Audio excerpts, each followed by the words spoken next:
What's up, gang?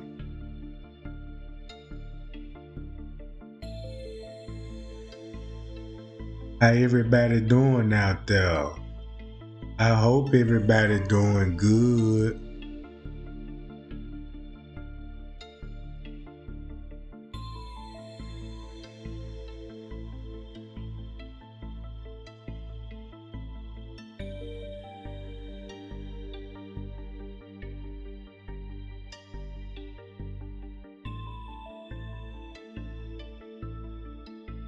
Come on in the chat with your thumb jack. Yeah.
What's up, gang?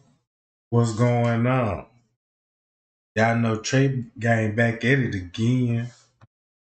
Now, I just want to go live and just and talk about Donna Stevenson and how Rosemont became and exists. Now we gonna need the backstory, how Crown Plaza came in exist, how they owned it, and who they had to go to war with. For all the gang activity that was going on in the early 50s and in the 60s and the 40s, you know what I'm saying? So look, if you got a town that's owned by crooked police, crooked, well, not a crooked police, but a crooked family that own the town. They make millions of dollars a year through the monopoly game, tax fraud, mail fraud, bribery, extortion.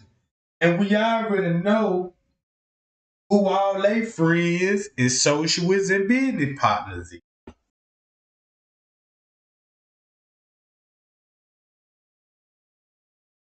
And then check this out, y'all. I tried to go live yesterday, but for some strange reason, I was shut down. So I had to relocate, you know what I'm talking about, just to see what was going on, and you know what I'm talking about. Yeah, I'm just waiting on these people to come back and let me know what's wrong with my service. Right now, I'm using somebody else's shit. So look, gang, I wanted to show y'all a video of Donna Stevenson, the one who founded everything. And he finna tell y'all very important things, like who he was in tour with, how it all started, how they formed the police and fire department, and all the casinos and stuff like that.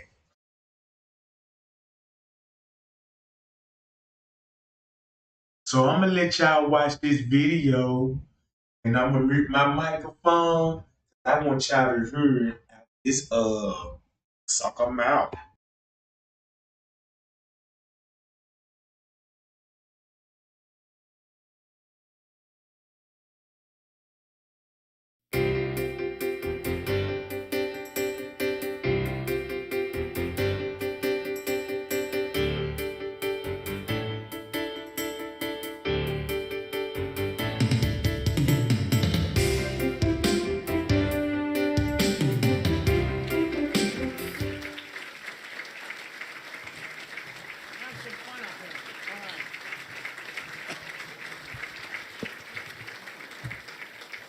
I just got elected my 14th.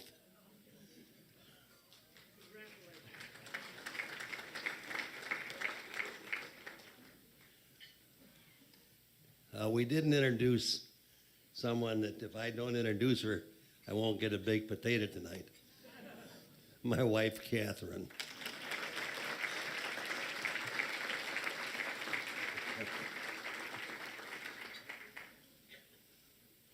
You know, 50 years ago, I met and worked with a mayor in Chicago by the name of Daley, Richard J.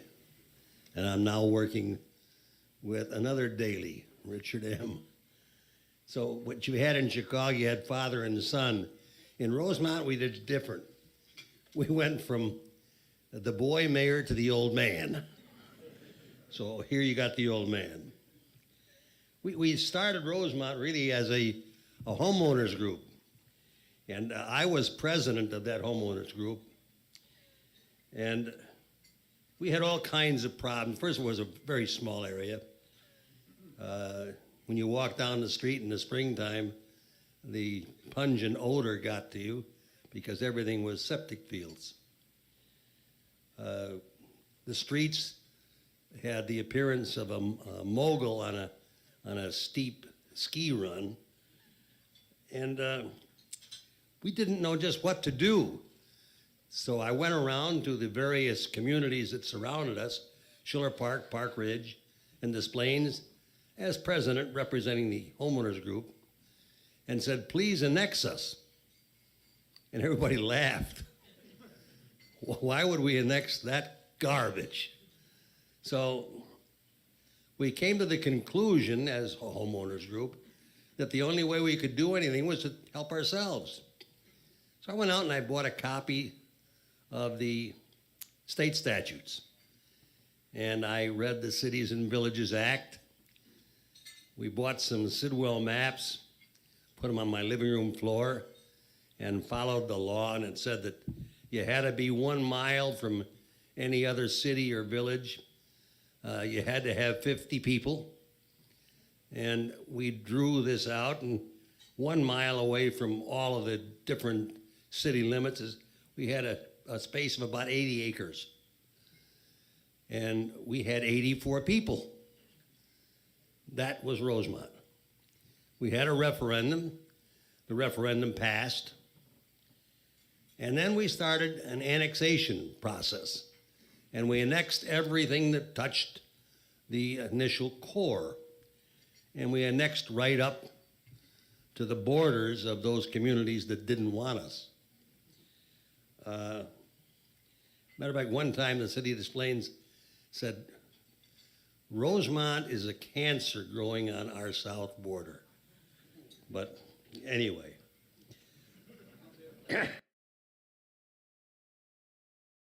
Y'all heard that? Everybody know how crooked these people is. Now check this out. When he said the boy, now they got the old man. Now keep this in mind, right? That he was going to war with the nigga named Daley. He was a mayor too in Chicago. And he was powerful. Him and his son, him, Daley and his son them in the politician like they family is. So they family gonna bump heads and you know what I'm talking about and trying to see, you know what I'm saying? Y'all get the point, right? Now check this out what he finna say about road money, how all this came to exist. Soviet.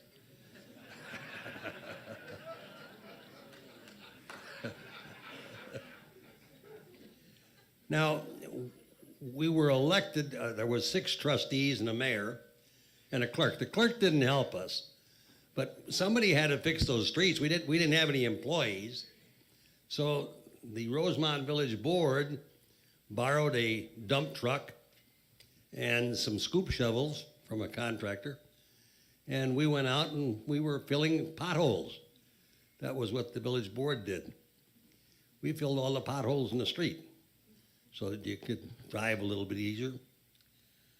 There were some places where water was pocketed, and we actually dug trenches, and we got rid of some of the water that was pocketed around. And now, you know, we had to have a police department, so we went out, we bought a brand new red Ford station wagon. Now, it was an ugly red Ford station wagon. It was brand new, but the dealer had it for a year. It was the last model year, but he couldn't get rid of it. So that was our squad car. And we had police painted on the side of it. And now the trustees and the mayor, we were not only the public works, we were the police department. Now, I read the book, and it said in the book that the mayor, by law, was the town marshal. And the town marshal could delegate his police authority. So I delegated my police authority. We bought badges, and everybody was a policeman that was an elected official. Our first year budget was an astounding about $4,400. Now, we'll flash back, if you will, to 1954, and my son Don, who's in this room, was his first birthday party. And we were having a party in my home, little home that still exists there, and we ran out of beer. So I'm a young guy, and I run out and get the beer, right? So I go to a place on River Road. It was called the Sunrise Club. And I went in there, I said I wanted to buy some beer. And the man there said, "Son, you don't want to be here." And I said, "Yes, sir, I want to buy some beer. I'm having a party and we ran out of." "Son, you don't want to be here." He was right. It was a house of ill repute. Now, during this annexation process, we had annexed all this land around River Road, and between Foster Avenue on the south and Devon Avenue on the north, there was 5 of these places. There was a Ginger Snap, the Orchard. Oh, you don't want to know the names. I don't think any of you were there. But now we had our police department and we had our red squad car, so now we had to get rid of these bad places. Because we didn't want to be known as a mobbed up town.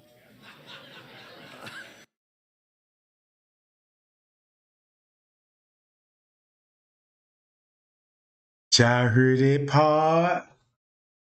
Now look, this finna get very interesting, right? Did he just say we don't want to be known as a mobbed up town without that inside joke in it, right? Cause they mob related. I'ma tell y'all something. You look closely at his face, you can tell he look like a mob. Look, he got the same complexion when you watch mob movies. You see what I'm saying? They dress alike, they into politics. First they was in the dope gang. Now keep this in mind, he just said they got to clear out the area, right? Now we already know what he talking about. Now let's see how he finna clean out the area. It's finna be a lot of extortion, racketeering, bribery, all his old shit, right? So look at the mentality that these families got. No, get rid of these bad places.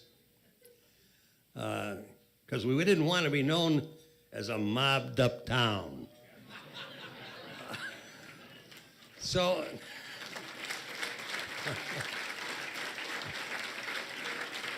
I knew how to do this because I'd seen it in B movies and I saw it on television. So I called my volunteer police officers to my house, and only I knew where we were going. So I had my red squad car and my volunteers, and we went and we took one of these places on River Road and we knocked the door down. Now today, You couldn't do that.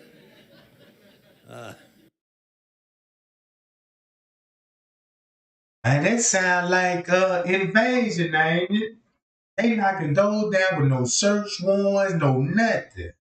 But look, he ain't got to go. He ain't got to go to the state because he already filled the paperwork out and all this. Now he owned the city. Now, according to the law, once you own the city, you the police chief. You know what I'm saying? You the police chief. You the fire department. You all this shit, right? That's why he said he had volunteers. Because they weren't real police officers, right? So the first thing he said, they started kicking in doors. Let's see who he fucking with kicking in doors. I'm glad the statute of limitations is run. But anyway, we did. We knocked the door down, and there was a man in there. Actually, there was two men in there. One was a customer. He ran, and again, I can tell you these things today. I had a gun, and I shot a couple holes in the trunk of his car as he ran out. One of my volunteers said, Mayor, should we go after him? I said, no, I don't think so. Let him just explain to his wife the bullet holes. So,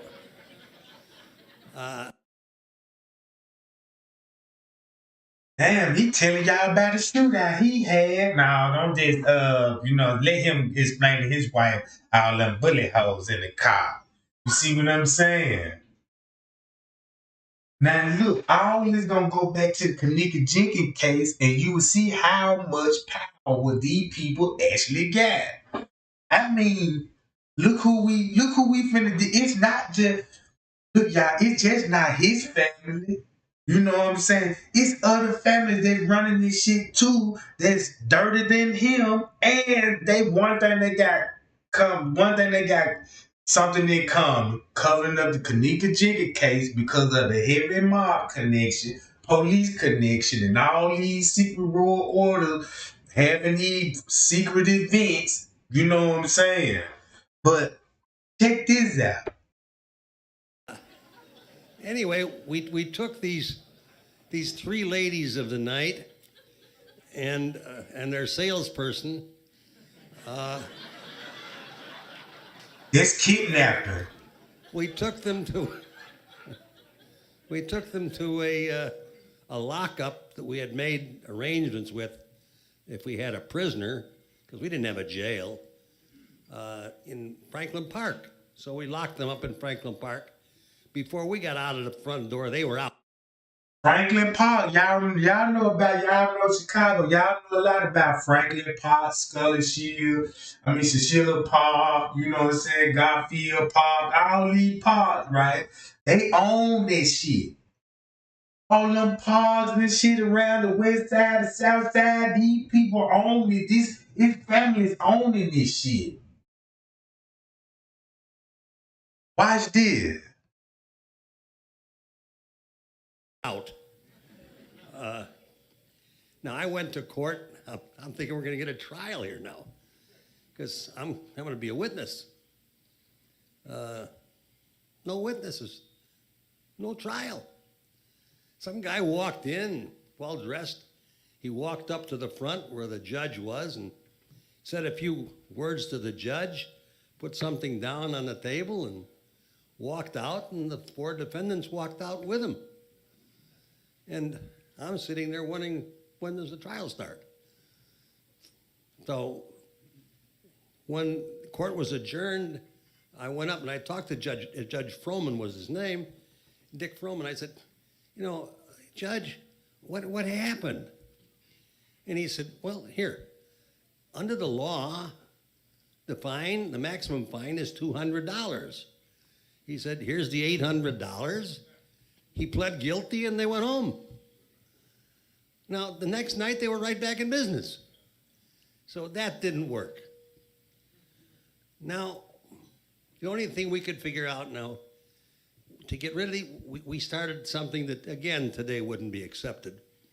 We went there and we wrote down license numbers, and we literally harassed them. Damn, stalking, harassing. You see what I'm saying? This what he into. Then look, he learned the law. If you were crooked, it's just like giving a bank robber the blueprint of a surveillance building, how to break in, and then he got to know all the laws if he get caught. You know what I'm saying? Just say like if I break into business anything, they say like if you run into a bank with a gun, that's aggravated robbery, right? Because you showed the gun, and that's more time for you. But it would be less time if you would have gave them a note. You see what I'm saying? If you would have gave them a note, ain't nothing aggravated. Now it's just a simple robbery. You see what I'm saying? So you go in the bank one or two ways with that note, or you want to go in there with them payal sticks.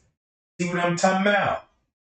So look, he harassing them, write down license plate number, check this out, cause you know the law, get all people information, find out what you know, what that license plate tag gonna pull up, all that, they personal information. Cause now you trying to find a loophole to harass these people and catch them up on something. Alright? Now watch this, y'all. And after a few months of just harassing them, there were no more houses of ill repute. They didn't like to be harassed. So that's how we got rid of them.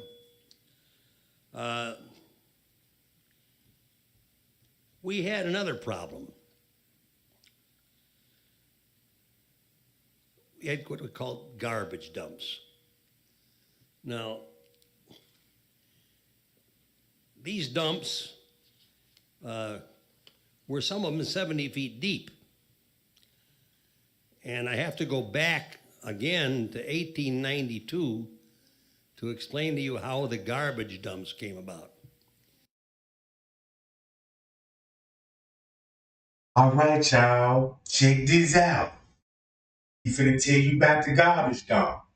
It's finna be very important. Cause keep this in mind. Crown Plaza got an underground shit going on. It's an underground upon the Rosemont, right? A lot of people know that it's underground. All right. Listen to how the way he explained it. Cause whatever's up under that ground, what they built up under that ground and covered it up with the Crown Plaza Hotel. Check this out. In 1892, if you look at the plats of what's now Rosemont, you'll find that some of that property was subdivided in 1892. And they were little 25 and 30-foot lots. And if you look at the street names, it says Michigan Avenue, 61st Street, 62nd Street, 63rd Street. Ooh, y'all see how he named it 63rd Street? And we already know about when we were listening to TY Live and that boy was in the background, like, yeah, over there on 63rd Street. You know what I'm talking about? Yeah, over there on 63rd. Everybody know about 63rd, right? Rob talked about it. All the YouTubers talked about 63rd. But remember, Kenneka over there from 13th in Christiana, right? 63rd is not too far from where Kiera Cole got snatched at, because she at the 82 block. You see what I'm saying? She at the 82 block. That's up there, you know what I'm saying? See, look, I'm gonna let him talk about what's finna go down with these people, right? 'Cause keep this in mind, there's a lot of property that these people it's other people on it too, but they going to war over with. Watch how it finna go down. They were selling these lots at the 1893 World's Fair.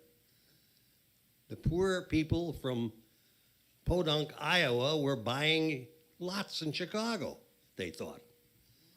You couldn't even find a lot. I mean, it was all farmland.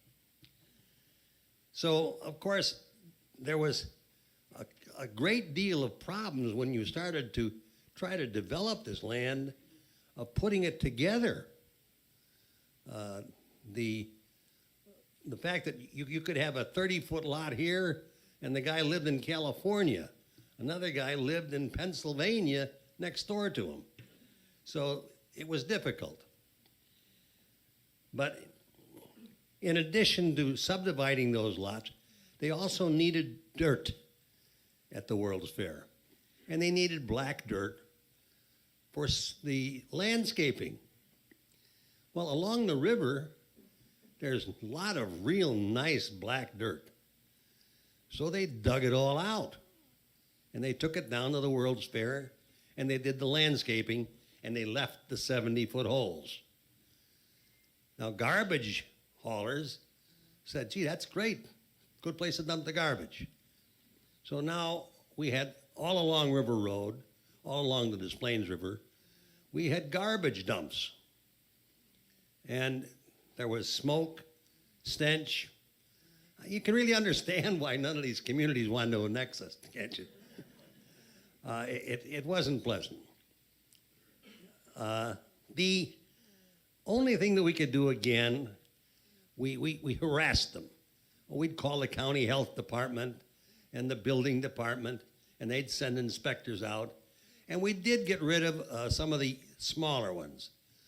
The larger ones we finally had to take by eminent domain. Now, to give you a feel of where these garbage dumps were, at River Road in Higgins, there's a project there, I call it a project, it's a development called Riverway. There's a Marriott Suites Hotel, there's 3 large office buildings. That sits on a 70-foot deep garbage dump. That's what's underneath that thing.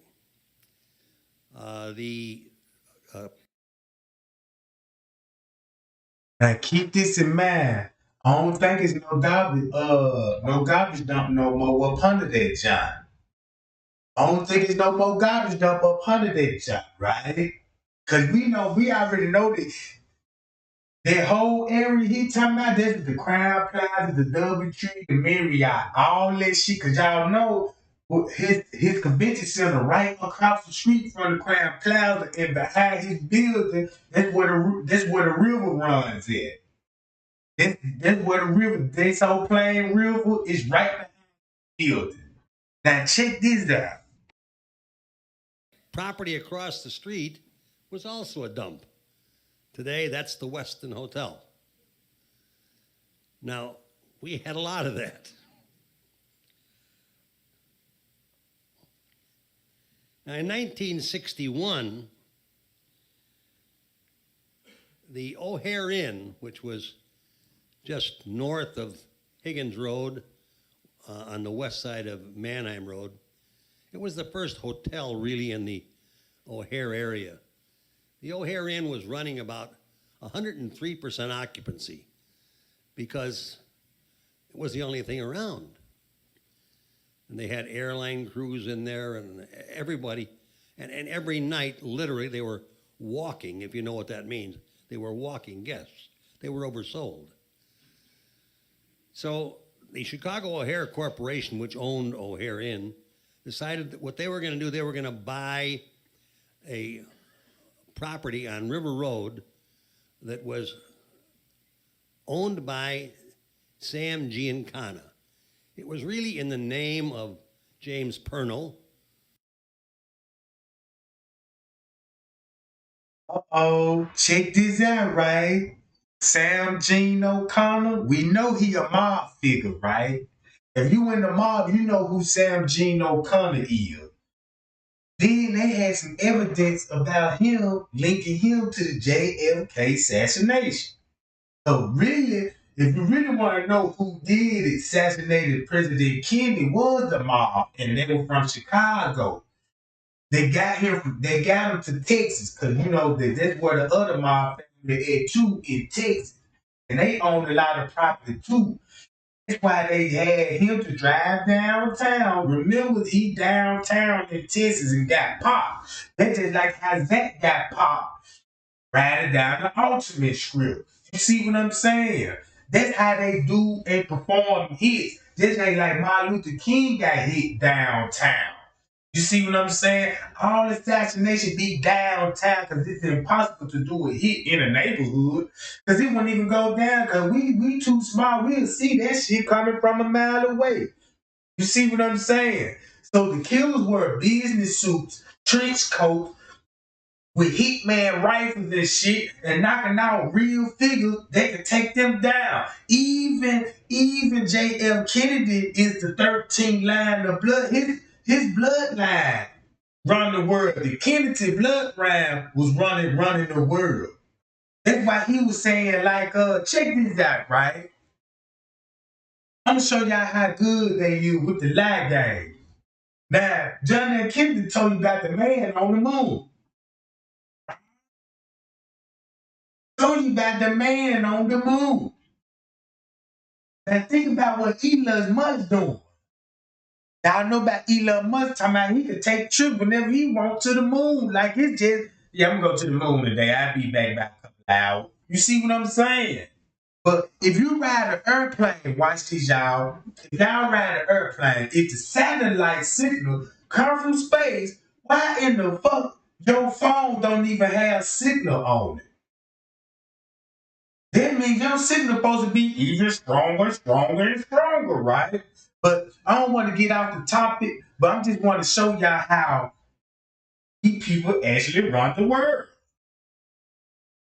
Who was a nephew of his, but we all knew that it was Sam Giancana. And they decided they would buy this property and use it for this overflow for the people that were walking because they had the customers. Something went wrong.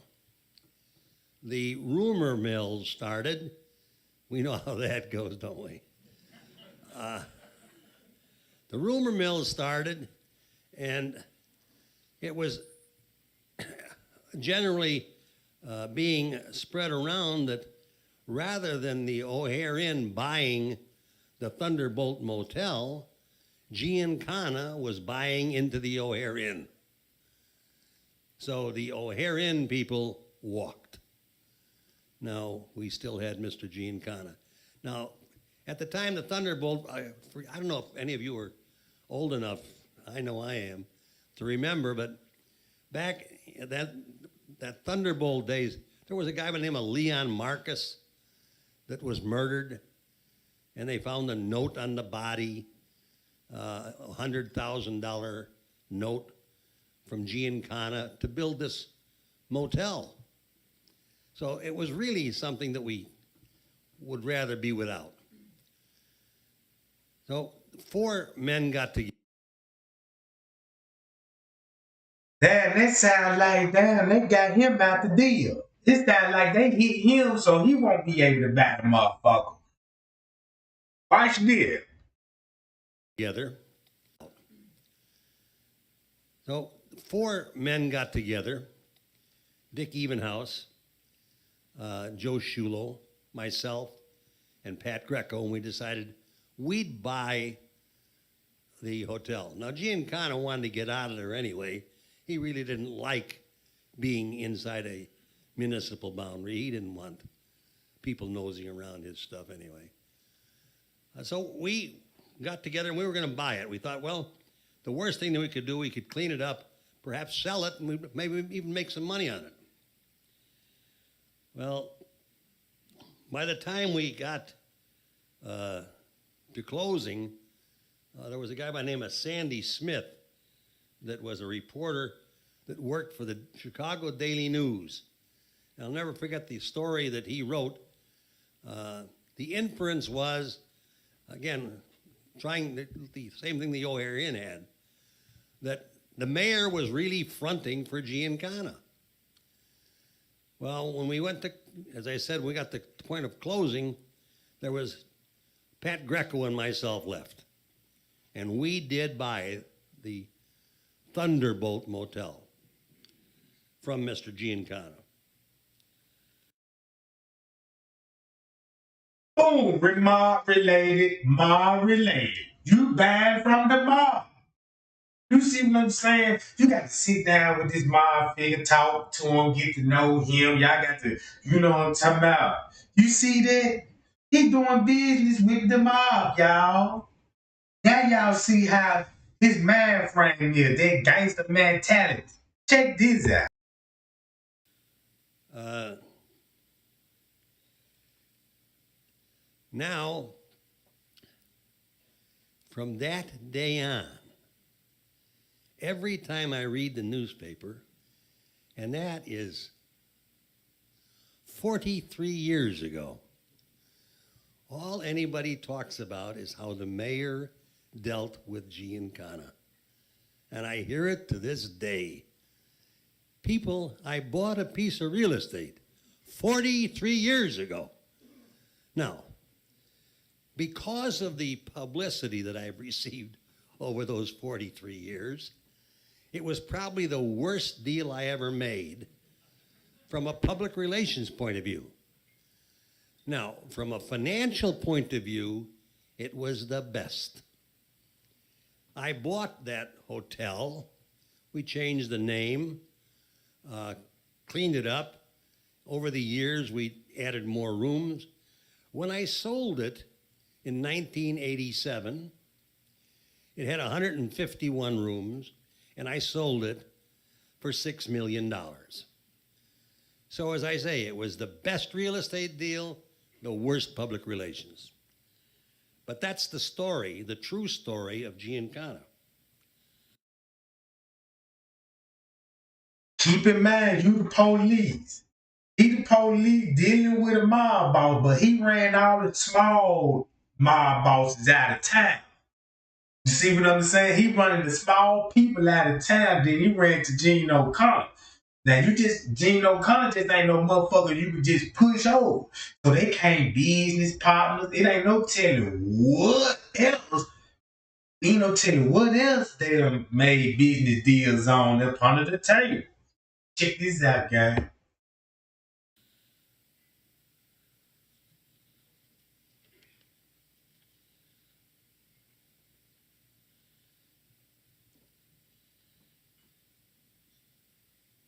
Now, when I bought that property, the first thing that happened, this was 1962, as soon as the word got out that Greco and I were buying it, I got a call at my office by two gentlemen from the Federal Bureau of Investigation.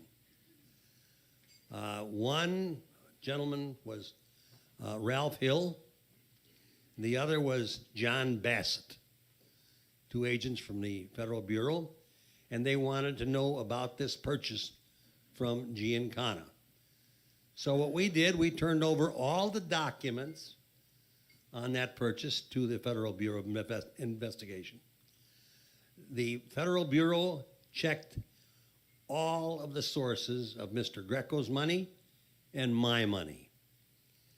It was a clean real estate deal. I know it because they told us it was.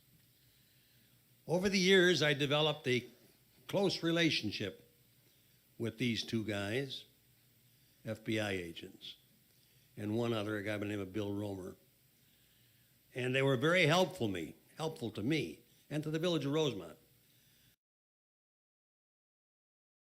Boom, that just shows you right there that they got tied to the FBI. He got friends with them, and now they benefiting to him.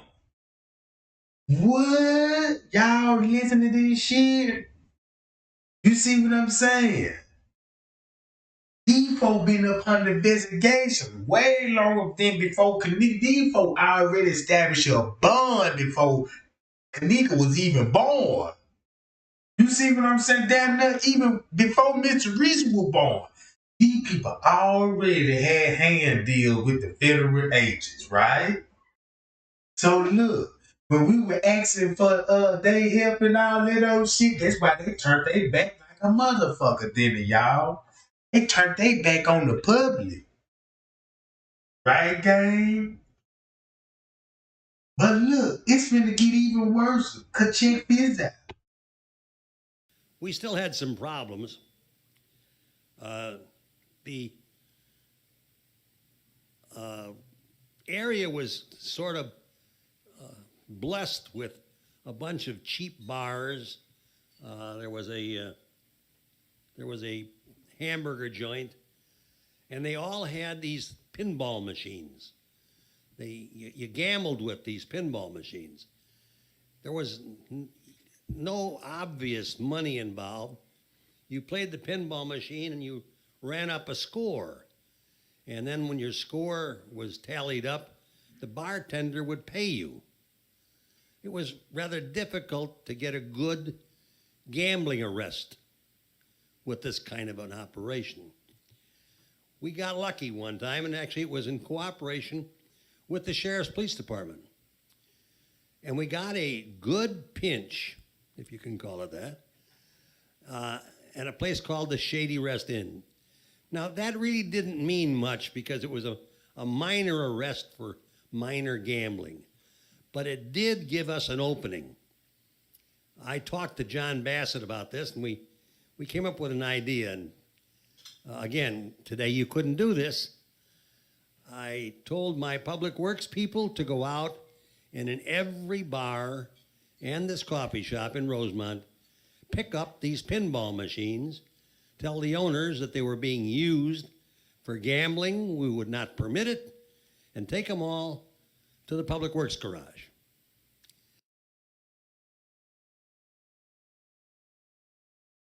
So that man finna go in there and take them folks shit. Look, every time he tell the story, the first thing he tell again, gonna do this back in the day. I'm glad the statute of limitations done run out on this shit. I can talk about it. Yeah, we went in there and robbed these suckers and took their shit. Watch this shit.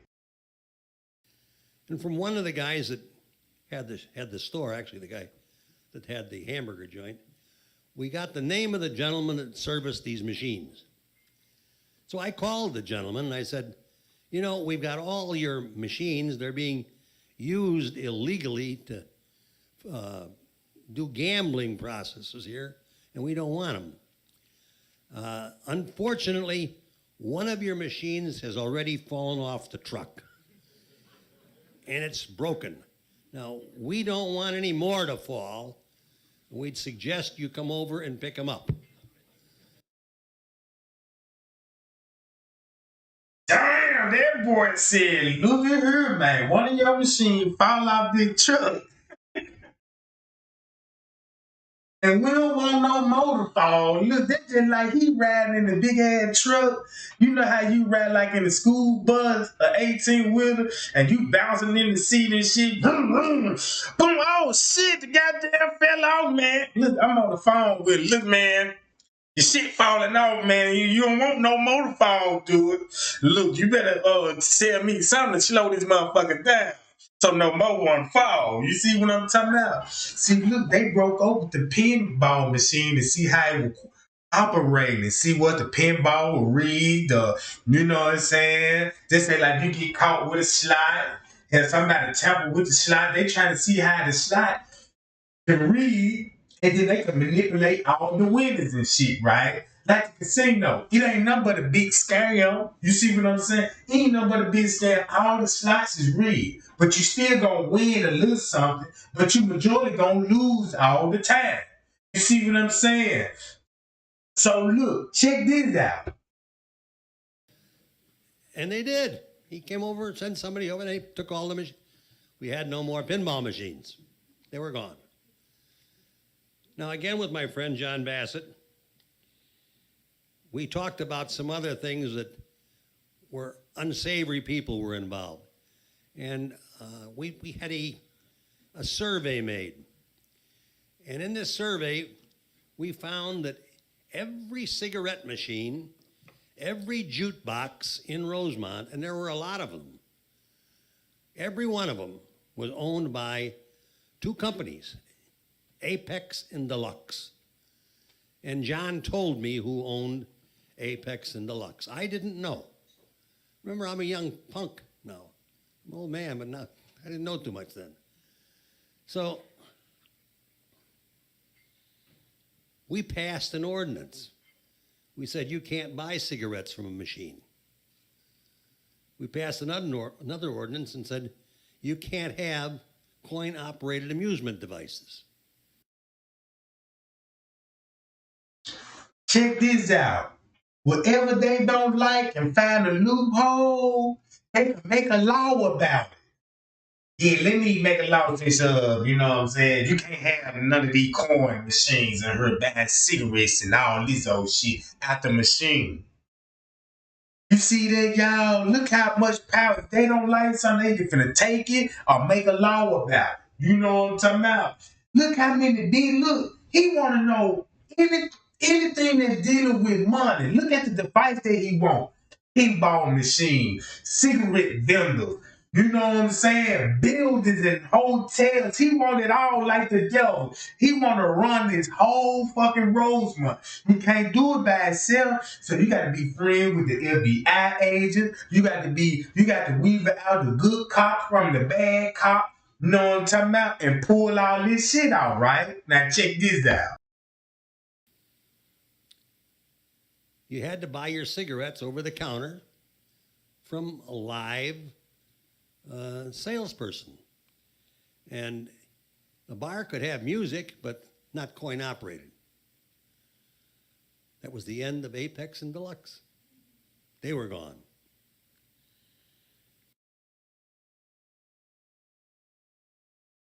Gotta matter though. Now you want them folks to play free music, right? Free music. These folks got a vending machine that people come in there and put their own money in the jukebox. That's another revenue source of your company. So he took that out, and when he did that, man, them folks lost their business. You see what I'm saying? Then they lost their business. And that man shutting down everybody. Look how he got his way out. That nigga shutting down everything. If he ain't getting that money, nobody. Now, believe me, it was a blessing really to the village of Rosemont because in addition just to the gambling, these bars, if you can get the picture, if you went in one, the cockroaches were the size of chameleons. You know, that's actually true. But that was the end, as I say, of pinball machines, the end of jukeboxes. Now we had one more problem, and there was a liquor store. The liquor store, John told me that there was really the guy that, his name was, I think it was John Doty, was on the license, but he really didn't own it. And what John told me back those days, I believed. Back in those days, anything the FBI told me, I believed. Back then.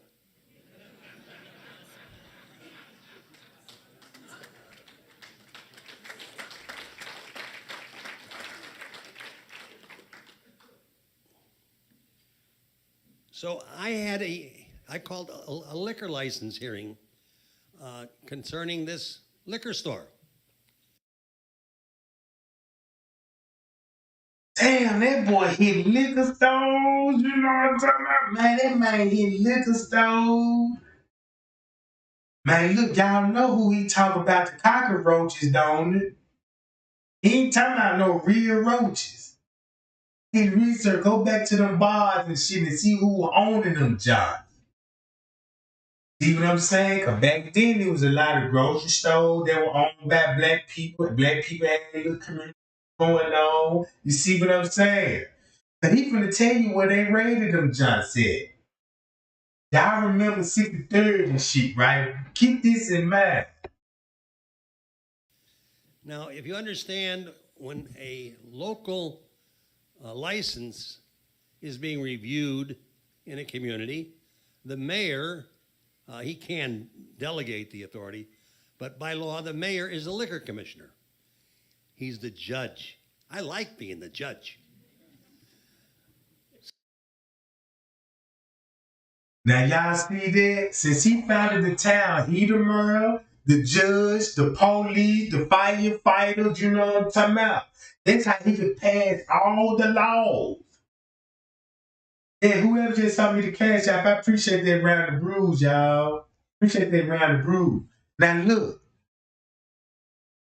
Now, do we got a clear understanding of what's going on here, y'all? Cause believe me, it's finna come back and show you. Cause look, if this his time, he get to pop out the liquor license. Hey man, you ain't got no permit for that, man. You need to go and get your permit, and you know what I'm talking about. Cause you get your permit, you got to pay him. You see what I'm saying? Then he gonna get all look. Then you got to pay taxes on the bill, so that means he finna get the tax money. You know what I'm saying? Cause once you got property and if it's your shit and you own it, and then you got people, you can put people in tax debt. You know what I'm talking about?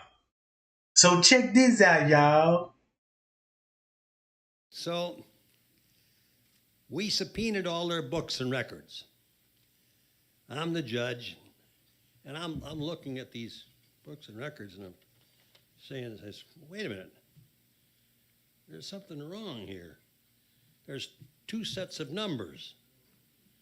Now, which set of numbers is right here? Well, the Fed, of course. Well, yeah, I can understand the federal, that would be the right one. But if the federal numbers are right, the state numbers are below what the federal numbers are.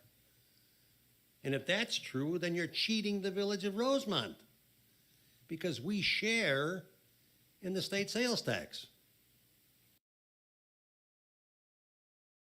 Ooh, so that nigga went and checked these folks' records. Hold on, what is money gone? These numbers different now. Boy, when Prince came, skipped that TV, like, man, them folks about that money. And these people be getting large donations from these corporate business people, but nobody don't know what's the main reason why they donating the money.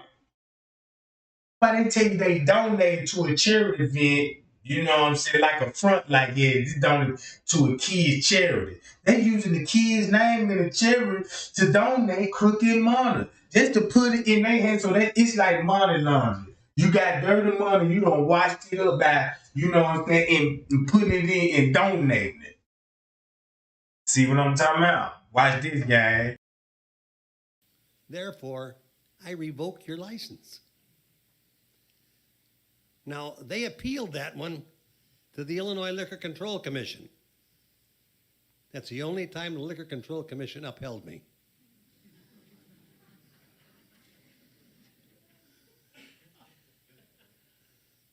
They were closed. And if you know the law in Illinois, that hurt them pretty bad, because you couldn't use that store to sell liquor for 1 year after the revocation. Now, that's the only time, though, that we did get any kind of a repercussion, because the next morning, at that time, we had our city hall in a storefront. And the next morning, we got a short iron pipe that went through the window of the city hall. And we did get a telephone call that said, you can be out of business too. But obviously, we didn't. We're still here. Damn, y'all see that? How they can, you see all this shit going on. These people ain't no different between gang members on the street shooting at each other. See, they ain't using no guns. They in their folks' pockets. You see what I'm saying? What you got in your pocket? I see the numbers. Yeah, this ain't sharing on my taxes. Yeah, let's hold a meeting. The numbers ain't adding up. They cheating. You see what I'm saying? These folks speaking about money, and these people are wealthy. Look who they got on the team. You see what I'm saying? Now check this out.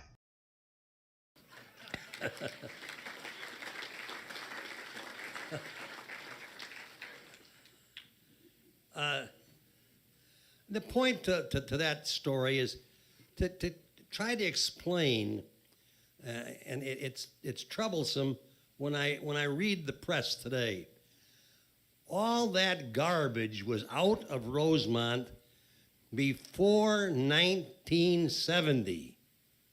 Lisa, before 1970.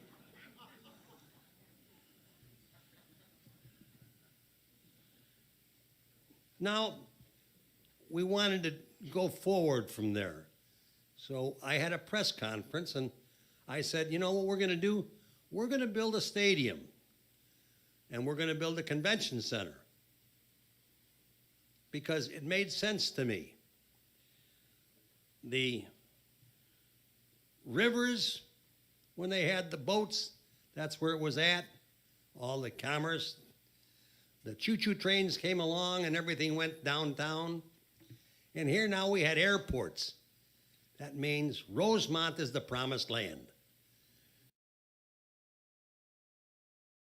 Make a long story short, that's how he got the land, by extortion, taking, making laws. You know what I'm saying? And once he said it took at least 10 years to do this.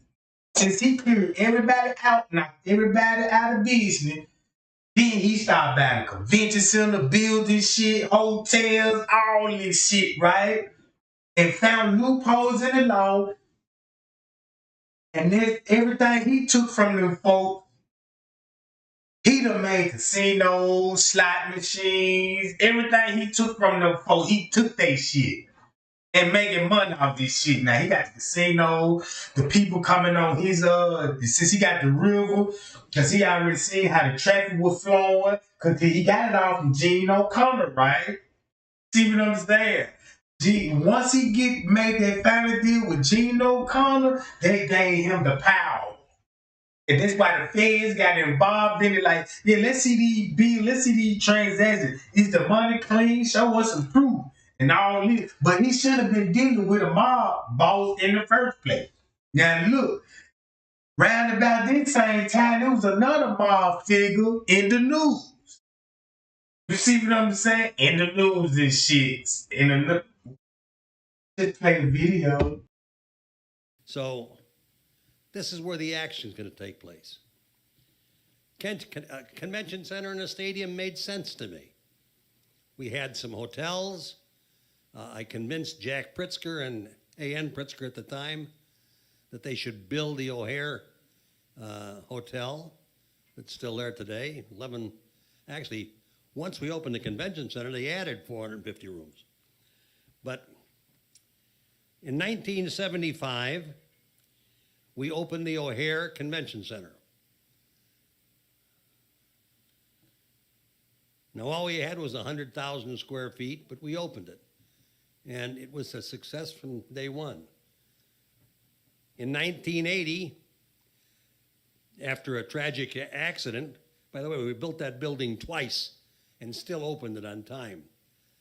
But we had the roof collapse there. Most of you probably remember that one. And I should go back a little bit on that too. When I announced that we were going to build the stadium, Len O'Connor, you all remember Len O'Connor. Len O'Connor was on the news and he said, they're going to build a stadium in Rosemont. Then O'Connor, some kind of Gene O'Connor, right? Remember Gene O'Connor? It's Leo O'Connor now. Now watch what he finna say. They'll never build a stadium in Rosemont, and I am Len O'Connor. So, when we had Herb Cupson out there that night of the grand opening, we had George Burns was at our grand opening, and Kenny Rogers. And I sent a telegram to Len O'Connor. And I said, "Dear Mr. O'Connor, come and see the stadium in Rosemont, and I am Don Stevens."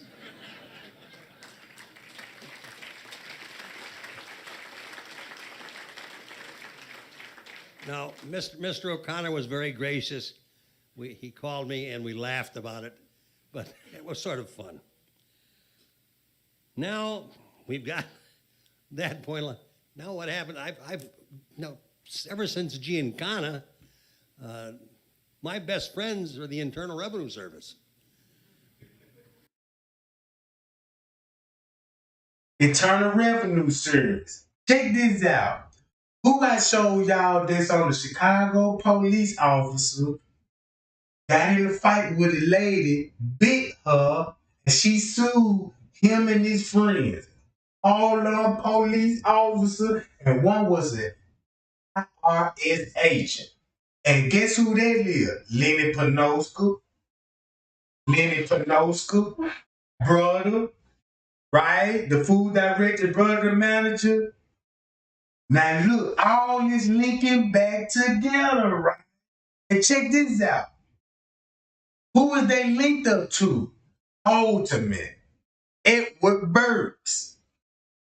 Remember I showed y'all pictures I went live like yesterday or the day before that? And I showed you the FBI was snapping pictures of the mob bosses. Remember Anthony, the Jeep man? He was a mob hitman, a tax enforcer that would go and kick in people's doors and tell them they got to pay up and shit. I just showed y'all this shit in my other live, right? Look how it's all still connected. They know each other. They've been doing this for years. In the Kenneka Jenkins situation, it's the same people from the beginning. I've had like 11 audits. I had a net worth case. I mean, everything that they could think of, I had. And in the 1980s, I was indicted. I was indicted for filing a false tax return. Now, I didn't really think I did anything, but to make the story short, they said, well, if you'll plead guilty to one count of filing a false tax return, what we'll do, we'll fine you $2,500, no jail time, probation, and you can, quote this one, you can go about leading your life again. And I said, well, I have a problem with that's a felony, isn't it? And they said, well, yeah. I said, then I'm out of office. Yeah. I tell my kids I pled guilty to a felony. Yeah. See you in court. So they said, no, if you don't take this deal, we're going to indict you again. I said, for what? Mail fraud. Now, honestly, people, I didn't know what that was. What is mail fraud? Well, it's, I still don't really fully understand it, but it's every piece of mail that went through the United States Postal Service pertaining to anything that was mischievous or illegal, and each one of these pieces of mail is one count of mail fraud. So I had like an 11-count indictment on mail fraud, which really was one deal. So anyway, the first trial's coming up, and I said, well, I'll take a bench trial. Everybody thought it was nuts. First of all, the judge was Judge Koukouras. Now, Judge Koukouras was a former Internal Revenue Service intelligence agent. He was a former, an assistant United States attorney. Man, that just show you how big power is with these folks. Look at how many judges got, how many degrees they got. Y'all don't think these folks bending the laws? These folks playing with law money. You know what I'm talking about? That's why I say, man, it's be best for us to educate ourselves, man, on business laws, the economics, you know what I'm saying? Anything that's dealing with financial, you know what I'm saying? Learn it. Learn the law and financial, man, and I promise you, your life will be better. See, they doing a lot of crooked shit, because it's just, man, look, let's just play some more of this video. And I took a bench trial. At the conclusion of that trial, and by the way, Koukouras is still alive, so you can check this one out. At the conclusion of that trial, Judge Koukouras said, we had an IRS agent's testimony in this case that was less than truthful, and I find the defendant, Stevens, not guilty. Well, believe me, you feel good. when he says not guilty. But then I read in the Sun-Times. Then I read in the Sun-Times that, okay, Stevens, you know, he walked from this one, but now they really got him on this 11-count indictment. And we're going to go to trial on that. Well, 1 year and 1 day later, we had the conclusion of the second trial. Now, during the fourth day of that trial, it was, by the way, I asked for a bench trial then too. That was before Judge Layton. And the government said, no. We want a jury. I didn't know they could do that. I thought it was up to the defendant, not in the federal case. In the state court, that's true, but in the federal case, the government can ask for a jury trial, even though you want a bench. So John Crowley was defending me, and I didn't understand. I said, you know, John, I'm satisfied with Judge Layton. Why wouldn't the government be satisfied with Judge Layton? He's a federal judge. He said, Don, what they're going to do, they're going to throw everything at the wall and hope that something sticks. Now, at that time, you got to remember this now. I'm a young punk that didn't graduate from high school. I got my diploma through the service, through GED. I don't really understand all these things. I learned. Believe me, I learned. The government brought up about everything they could that had nothing to do with anything. The more witnesses the government put on, the more innocent I was. The fourth day, Judge Layton, and I try to remember what he said. He's still alive too, by the way. Judge Layton said, Stevens looks at vacant land and sees development and building. I see the ground. Guys like Stevens build things. Well, Scott Lazar was the man in the courtroom that day that was prosecuting me, and he didn't like that. But Judge Layton is a pretty independent guy. All he said was, get on with it. So we got on with it. When the government put their last witness on, we didn't put a witness on. We rested our case. That my lawyer did. I just sat there. And John Crowley, and he made a motion to have the judge issue a directed verdict of acquittal that the government had not proved guilt. And the judge at the time, and I'm trying to remember now the words, I'll come as close as I can. He said, Mr. Crowley, the court is not going to rule on your motion at this time. The court will rule on your motion after the jury comes in. After the jury comes in, the court will decide if we're going to rule on your motion, and if we do, it will be as though we are ruling now. Now, remember me, I don't know. I said, John, what does that mean? He said, well, what that means is if the jury does not find you not guilty, he's going to overrule the jury and find you not guilty. I said, well, why doesn't he just pitch it now then and find me not guilty?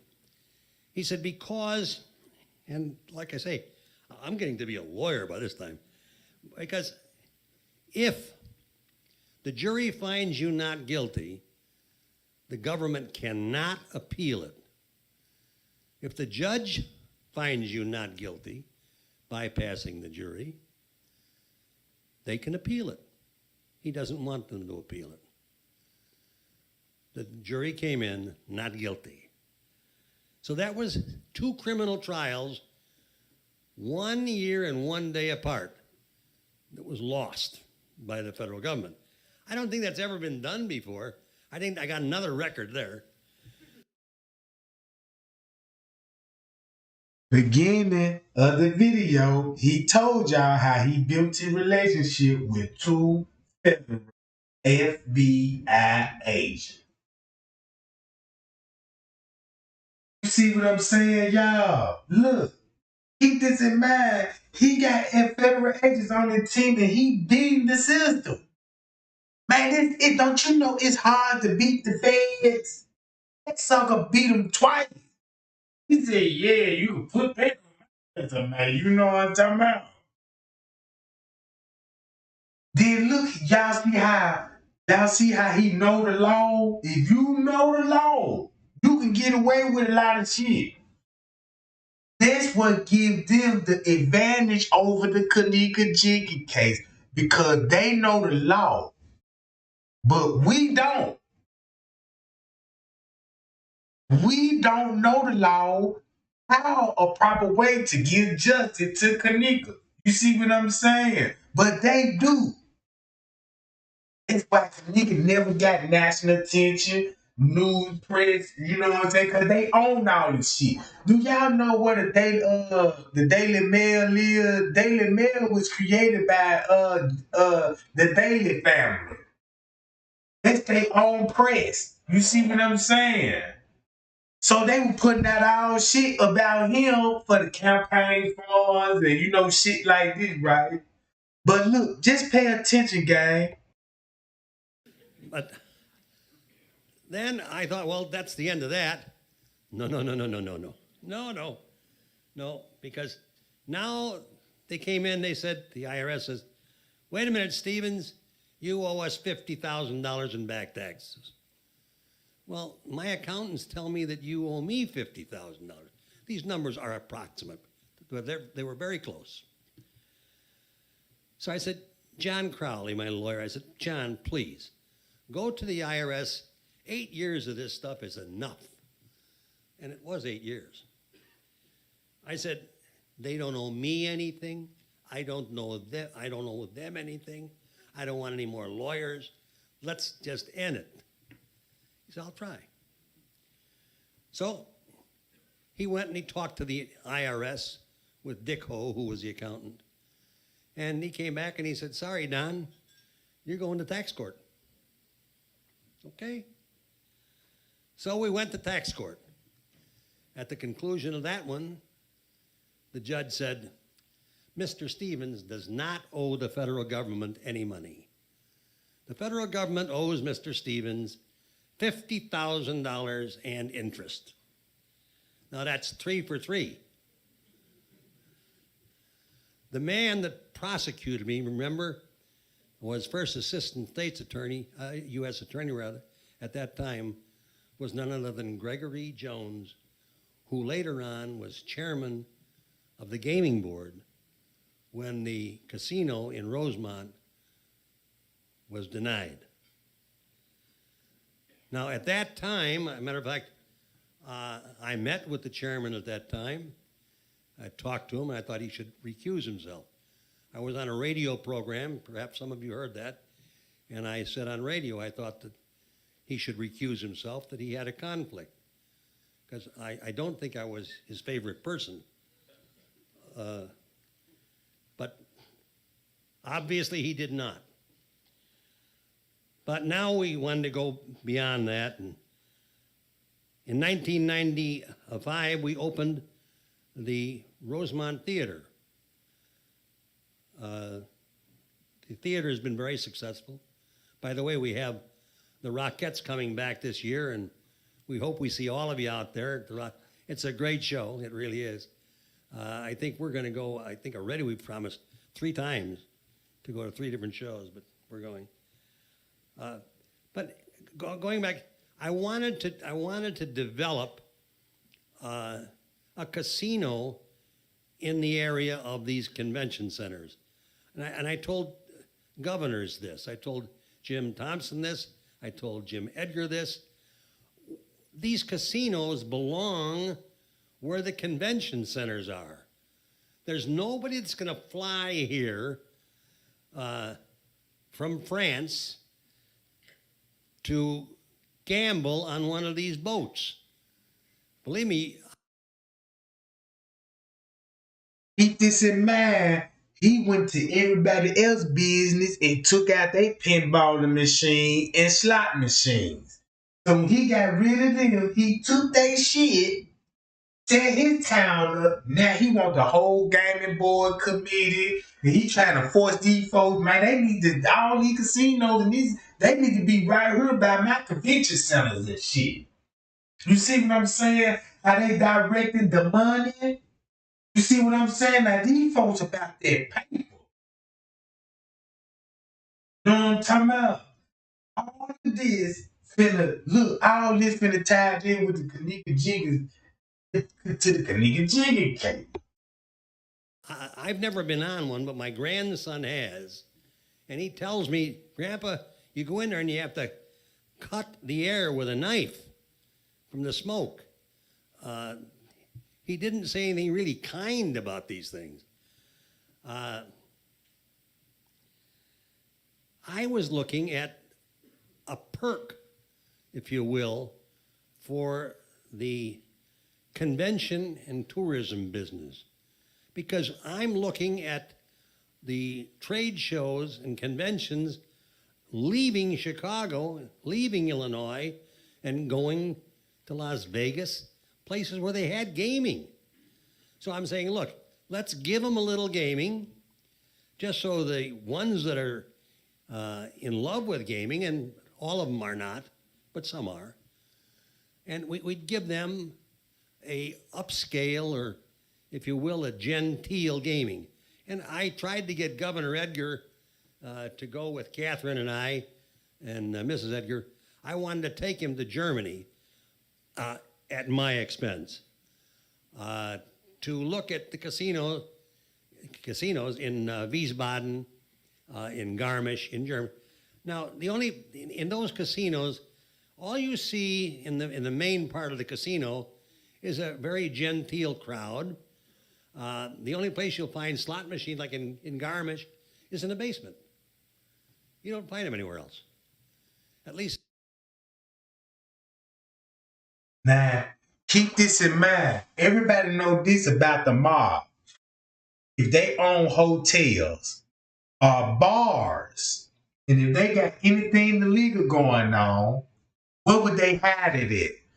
Down in the basement, right?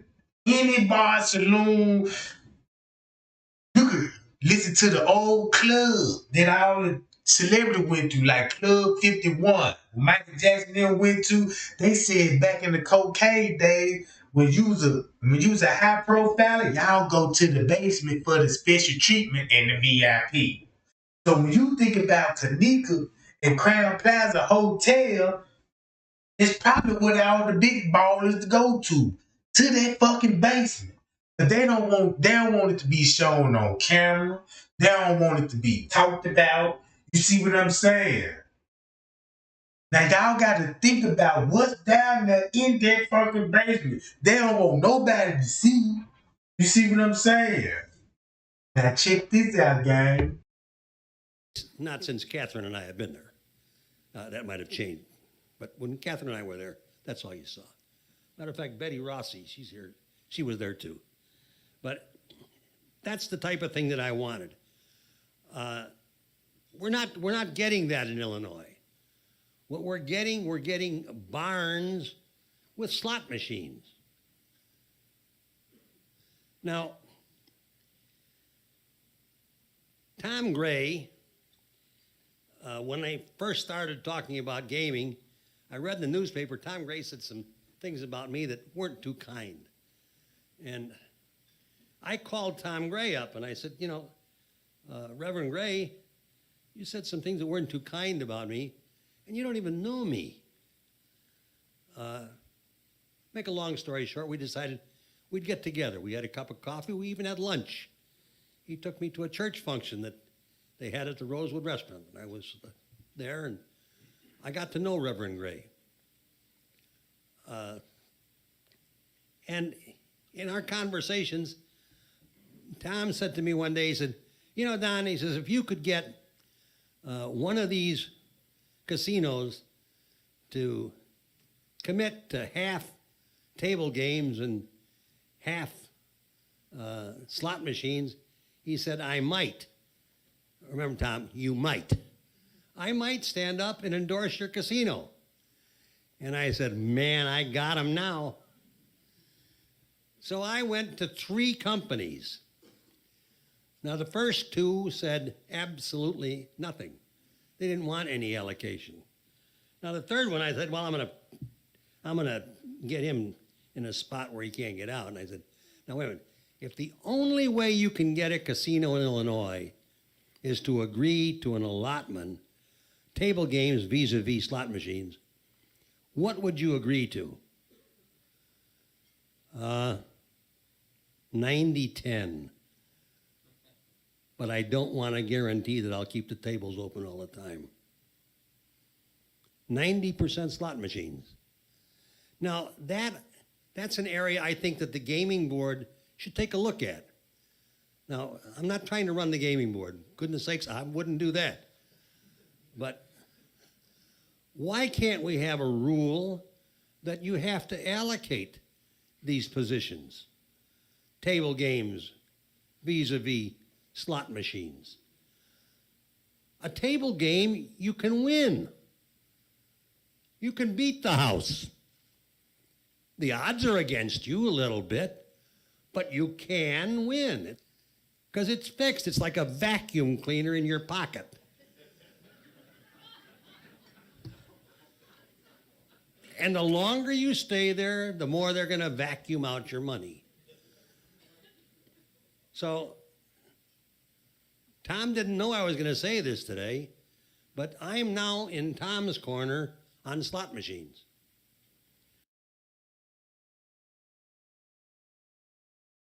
When you go to the casino, that's why I got mostly slot machines and a few tables. You know what I'm saying? But the casino is basically electronics, right? So you'll see a lot of people on slot machines and all this other shit. That's because the machine is finessing you the whole time. You can have a chance with the house. So that's why the casino is already driven all this revenue coming from the slot machine. That's why you would get an earnings for like you'll see people every now and then will hit a jackpot or something like that for 30,000. But you got to understand. Look how much money they are. If you made $10 million that weekend, what is a $30,000 payout to a jackpot? You see what I'm saying? And what if 25,000 on the blackjack table? You see what I'm saying? Look how many money there was in that slot machine before you put your money in there. Just like you went up there and found your favorite slot machine and put about 200-300 in that junk, somebody did it before you did. Before they did, somebody did it before they did. He no tell you how many times that it's slot machines and that motherfucker ain't never hit jackpot. You see what I'm saying? Only certain ones. That's how you control the money flow. But let me play the video, y'all. I think they're wrong. I think we should do something in that area to give the player, if you're going to have gaming, a player a chance to beat the house. That's gaming. It isn't gaming just to go in and donate your money.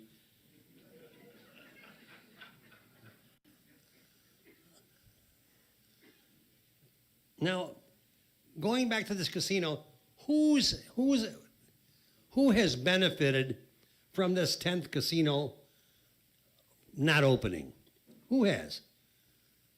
The state sure hasn't. They've lost well over $1 billion in revenue. The 71 communities that we agreed to share the revenue with, they haven't benefited. They've been shorted tens and tens of millions of dollars. Who benefited? The other casinos. I had lunch with one of the other owners, and that owner told me that if the casino opened in Rosemont, that it would cost him 30% of his business. And I said, well, I don't believe you. I said 1,200 positions is 1,200 positions. If there's a casino in Rosemont, I guarantee you 1,200 positions are going to be full. And full is full. So if the full here, they're still going to go to your casino. You might see this kind of a dip, but it's going to level out. Well, he didn't agree with me. And I said, well, look, I can find out. It's a matter of public record. What did you take out of that casino last year? Well, we took $100 million. Your profit was $100. God damn, hold on. Y'all listen to this shit a year. How much he said he made a year? Well, we took $100 million.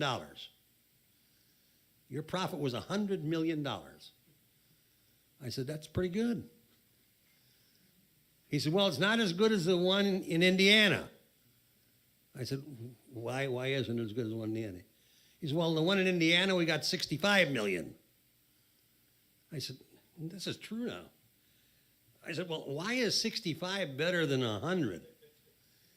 He said, because we don't have a partner in Indiana. So they only got 50 million. So out of these two casinos, they got $115 million. Now, I think enough is enough. But I haven't got 115 million. I have some of the 6 million left.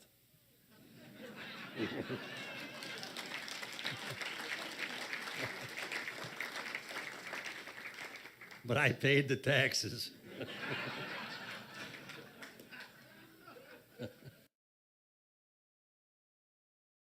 See how they make a joke about, but I paid the taxes. Man, these folks so corrupt.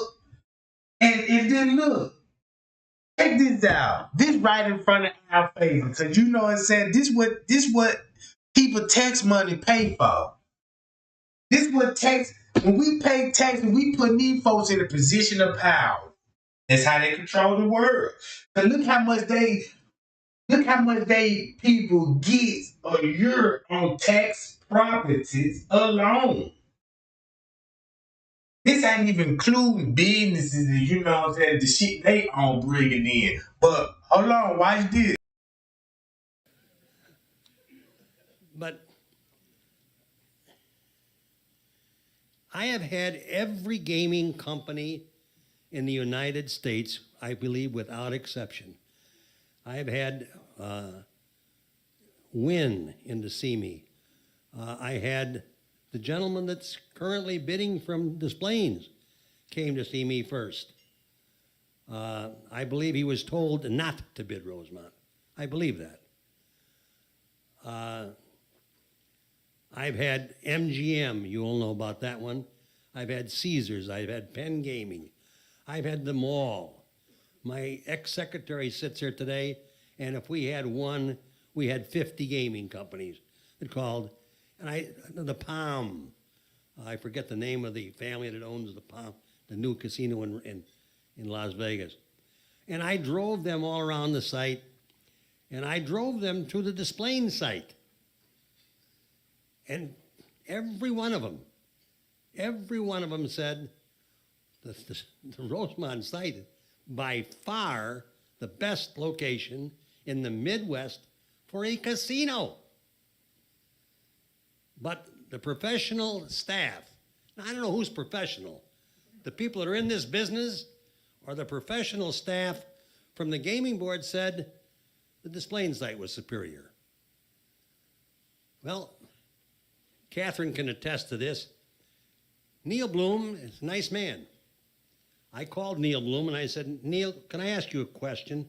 And he said, yes. And first, I thanked him for taking the call. I believe it was Debbie that got him on the phone. Was it Debbie? Where's Debbie? Didn't you get him on the phone? Okay. I just wanted you to know that this is accurate. My wife heard the phone call, too. I don't want to be called a liar anymore. But I said to Neil, I said, could I ask you a question, Neil? He said, sure. I said, Neil, why are you bidding in Des Plaines? You were in to see me, and you were just all excited about having a casino in Rosemont, and you thought that the Rosemont location was brought in and what was rather the best, and he was brought in. And by the way, Alderman Burke brought him into my office and introduced me to him. Alderman Burke brought him into my office and introduced me to him. Alderman Burke brought him into my office and introduced me to him. Hi, y'all.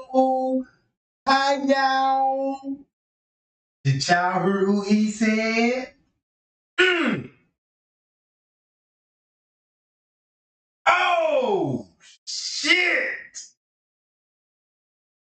Now you got the older ones, you know what I'm saying? Oh, shit. Now, they just show you how tight him and the alderman bond is. So, look, when Zach got in the folk business, he knew what time it was with Rosemont and Alderman Burks, Travis.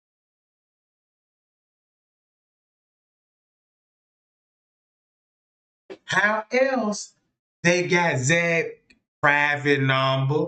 Cause these the people that can access the shit. Uh-oh. You see what I'm saying, y'all? Zach, like, how they get on my personal number? You know that then 2 SUVs unmarked stopped him. And that's what Alderman Burks like to be transported in. Black SU unmarked vehicle. And the police stopped Zach and said, "Welcome to the community." Zach was like, wait a minute. I'm from around. That sound like some mob message. Yeah, welcome to the neighborhood, because this is where you finna die at. You know what I'm talking about? Man, I see through Zach murder clear as day now. It ain't no other, you know what I'm saying, if as a buddy. And shut him up. Cause if Zach would have said the same thing I would have been saying, a lot of people would have taken it serious. But it's just me. I'm just finding out. I'm picking up where Zach left off at. They were following that man. Even Miss Teresa said the police pulled her over in the beginning, intimidating her and shit. And she had to record herself to go live. You see what I'm saying? Look how the police intimidated the mama from the start. They didn't want to talk to the mama, but they like to talk to Leonora, the young one. You see what I'm saying? They don't want their mama on the premise at all. Man, look, y'all just listen to this shit. Yeah, Ed Burke's a good friend of mine.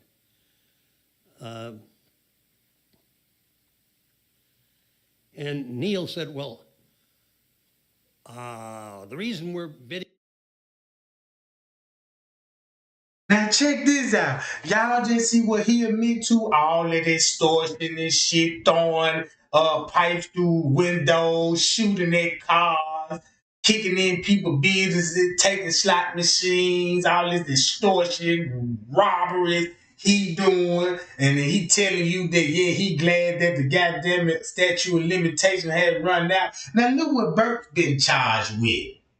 Look at all the shit Burt went through. The same shit that Donna Steve was going through. And these bitches friends, and they buying hotel from mob bosses, accepting donation money from the mob.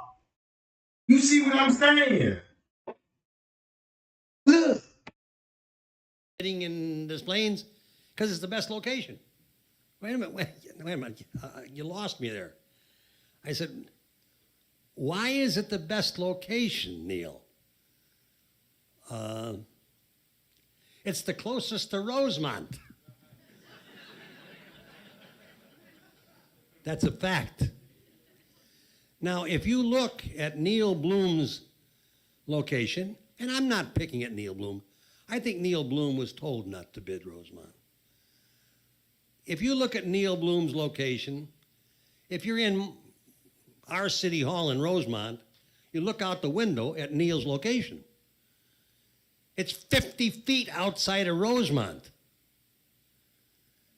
Now, what do we, the mobbed Uptown, we've got a wall there, and that's the end? It's nonsense. All there. Now, what do we, the mobbed Uptown, we've got a wall there, and that's the end? It's nonsense. Now look, the news media put it out that he was connected to the mob and exposed him for dealing with the mob. But he telling y'all that he ain't the mob, he don't socialize with the mob, and y'all calling us a mobbed up town. But y'all doing mob shit. You see what I'm saying? You doing everything that a mob boss would do. You look just like him. Nigga, this nigga look like the Godfather sitting at the goddamn spaghetti table. Yeah, give me some more pastrami on her, please. You know what I'm saying? And give me some more fettuccine and all this old shit. And talking about how they finna go over wiretaps and informations and shit. The location is far inferior to the location in Rosemont. Now, I don't know what the gaming board's going to do. They do their own thing. But I just wanted to make that point. Now, I'll give you a little bit of facts about Rosemont. The Rosemont Arena, the town, by the way, is quite successful. We've been the top grossing arena or arena of the year 5 times. The theater, when it opened in 1995, was the best new facility.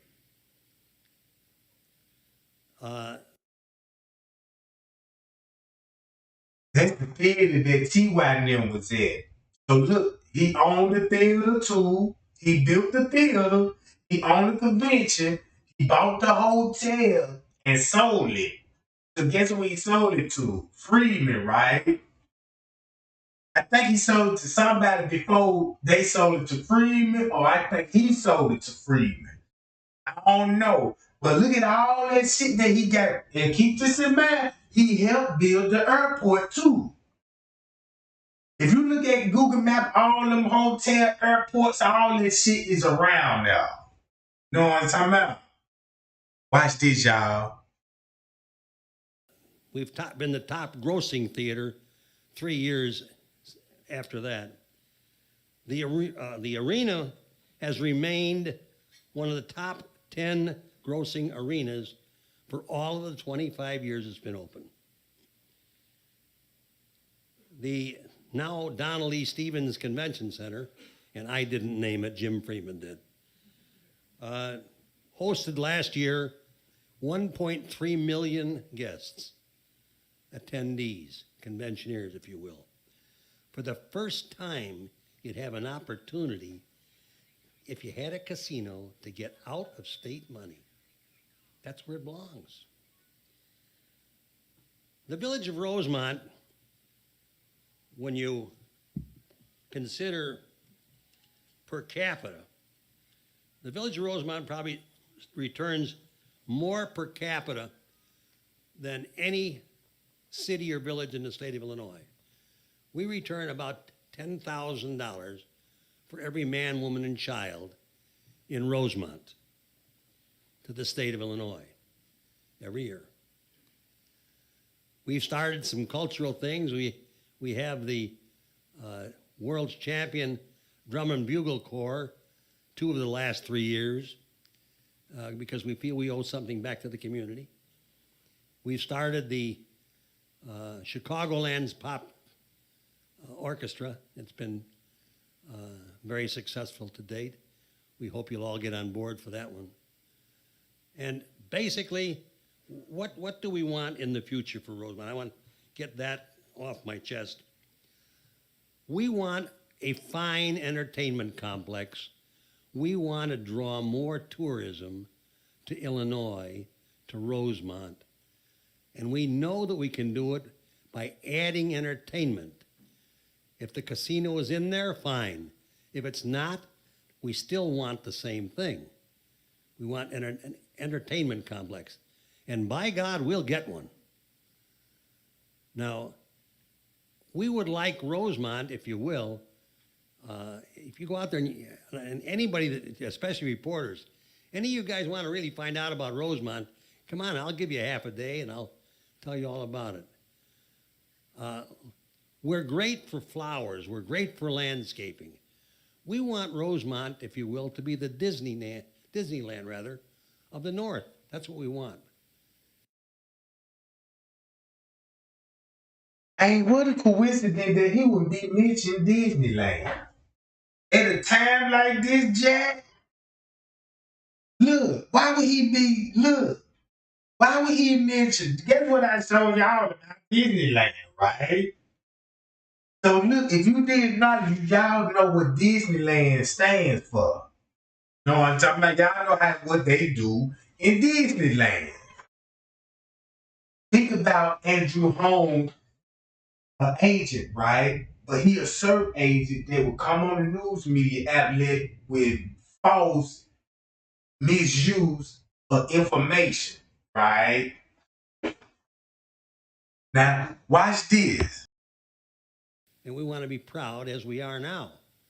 When this thing is finished, we want to be proud of our community. And that's about all I can tell you.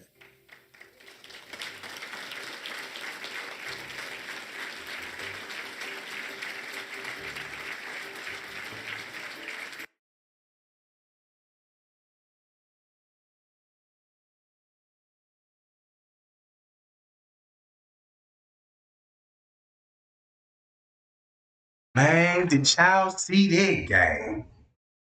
Now look, this is the reason why I wanted to show y'all that.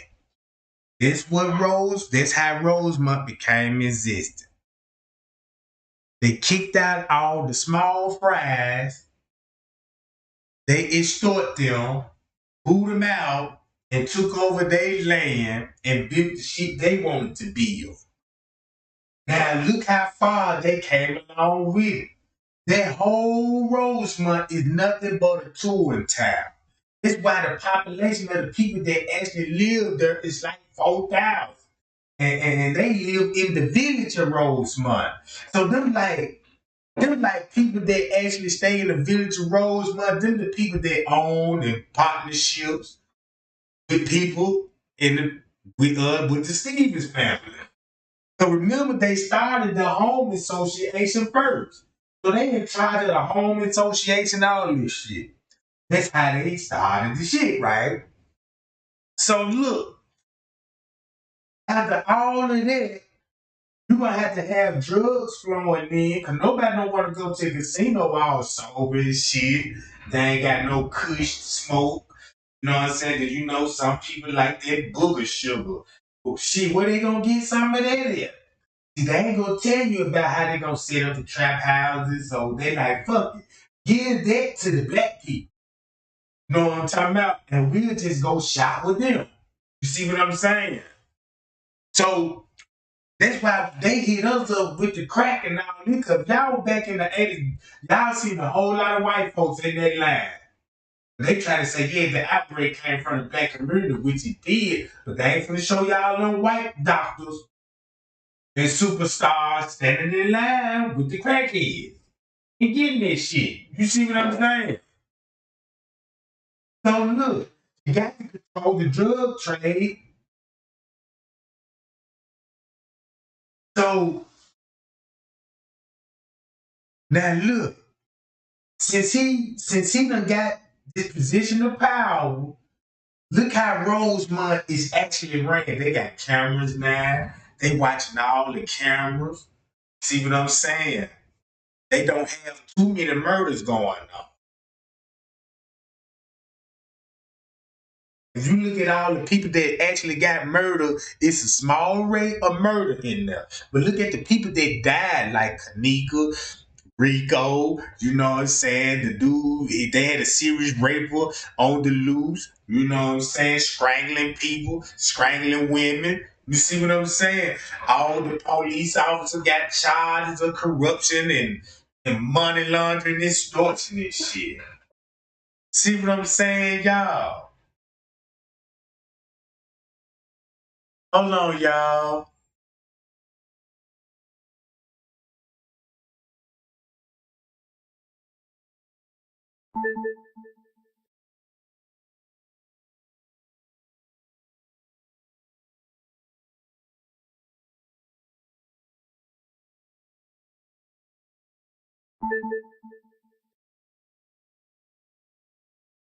According to UGA.edu, Dr. Gene OConnor is a public health practitioner with more than 2 decades of experience.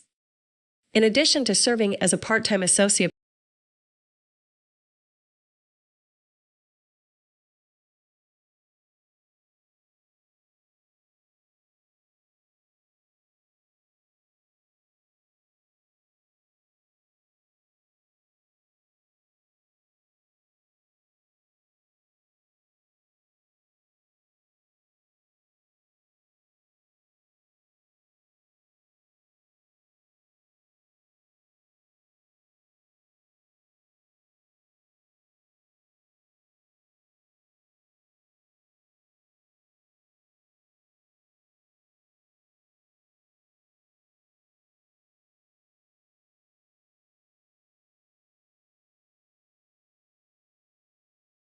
Yeah, I was trying to pull up some more mob bosses who they was socializing with, right?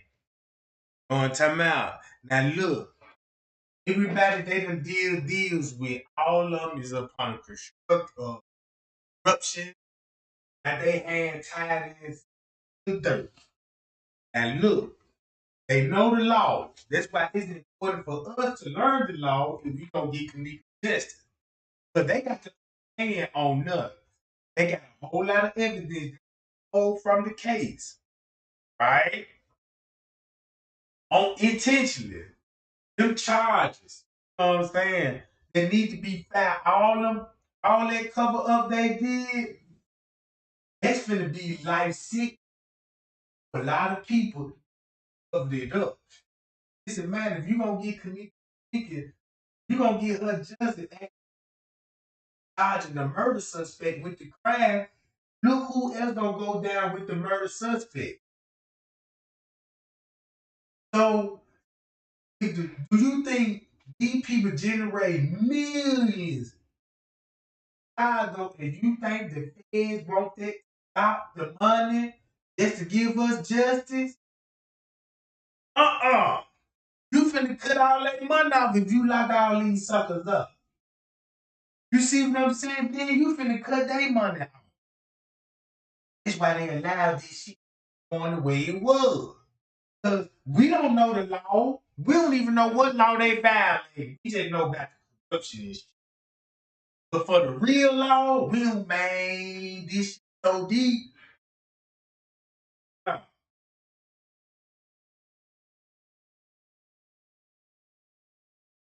Yeah, I appreciate that, Timothy, for the cash app, Jack. Appreciate that.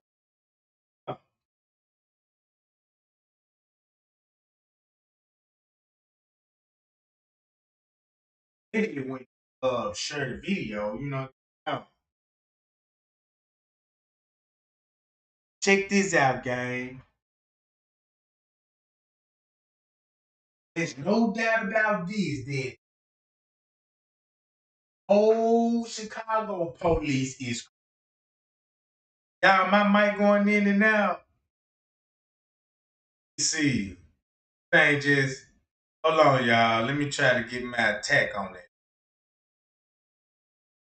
I'm just showing y'all what Friends K told y'all. Friends K told y'all how these folks did what they was about. You know what I'm talking about? This the shit that we need to be into. This the shit that this is what we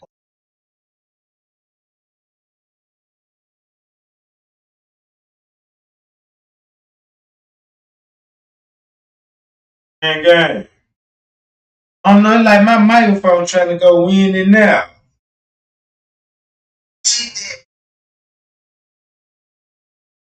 All right, I'm back. I'm back.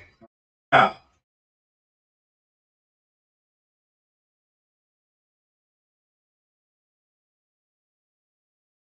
so think about when the Kenneka case first happened. They said they ain't had no footage of Kenneka coming in or out. They said they couldn't even find her on the footage. That means they couldn't even find more need for Shemai. You mean to tell me you couldn't find these folks on the foot the whole time while the police was up there so-called watching the footage, trying to locate Kenneka? They weren't watching that footage. They was chopping that foot. Look how long one of the police officers stayed back there. Watch him stay back there for. He was back there so long that I forgot all about him. I'm like, damn, he just not coming out. So shit, that whole time, if you was there for about 4, 5 after 9, if you tell me what time she came in, I'm quite sure they were like, yeah, she had to come here around about 12 or 1. So check this out. You can start from 12, press play, and fast forward the video until you see them folks. It ain't even more than 5 minutes to find these folks on the footage.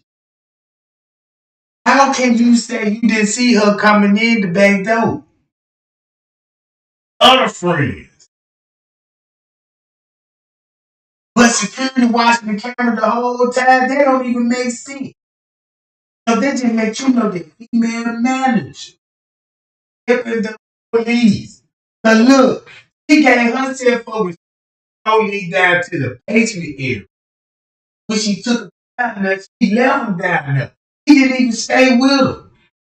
You gonna say you took the police down there because the reason why you took them down there because this was the last place. So you took the police down there and stayed with them. You went back to the and they gonna walk and talk and talk about, can we get the manager back down here? She said, up and left us. So she went up to them, made them. Miss Reese was up there on Leonora. I mean, not Leonora, but the mama. But not to Leonora. Why nobody didn't call the police on Leonora? But to the mama. Of Leonora, then the mama did.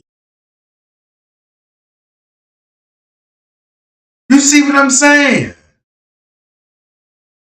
And check this out. When the police was in the lobby talking to Leonora, why we didn't see no police officers? If you got Leonora talking to the police, standing to Miss James Coleman, what was Miss Teresa in? And they already called the law on Miss Teresa, right? And I ain't seen them escorting Miss Teresa out the hotel. You see what I'm saying? And Miss Teresa's off that camera. I was like, man, what really? You know what I'm saying? Something ain't right, goddamn it. And then when they was in the ballroom, man, that dude looked just like Travis. Same body build, face, haircut, same body structure. And the check was a dead giveaway. You know what I'm talking about? But you just tell me how many people involved with this. Because now I'm starting thinking, man, no police. Look, your police. Look, check this out. Hold on, y'all. Give me 1 second, y'all. I gotta mute my microphone. Watch this.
Now look, check this out, gang. I'm really finna open y'all eyes.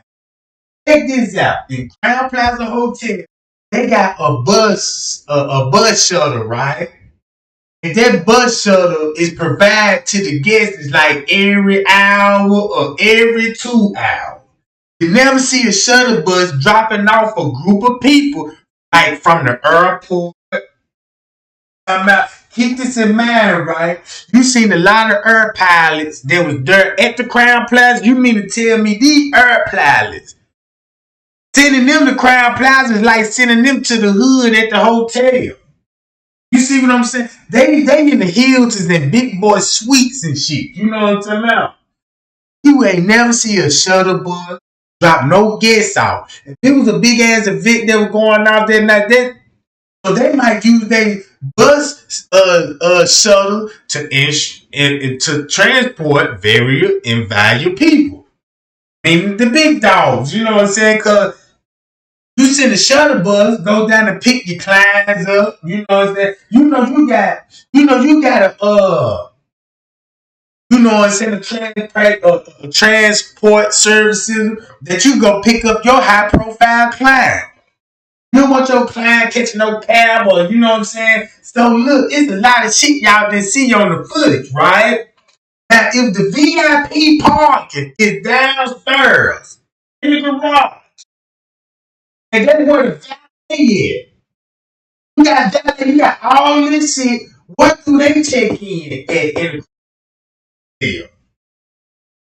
Do they walk from the garage? When they come to valet building, what entrance do they come in at? They come from the front of the building. Ain't VIP. You see what I'm saying, gang? You ain't see none of that. I ain't see no Uber driver drove on in the parking lot dropping nobody off. None of this shit.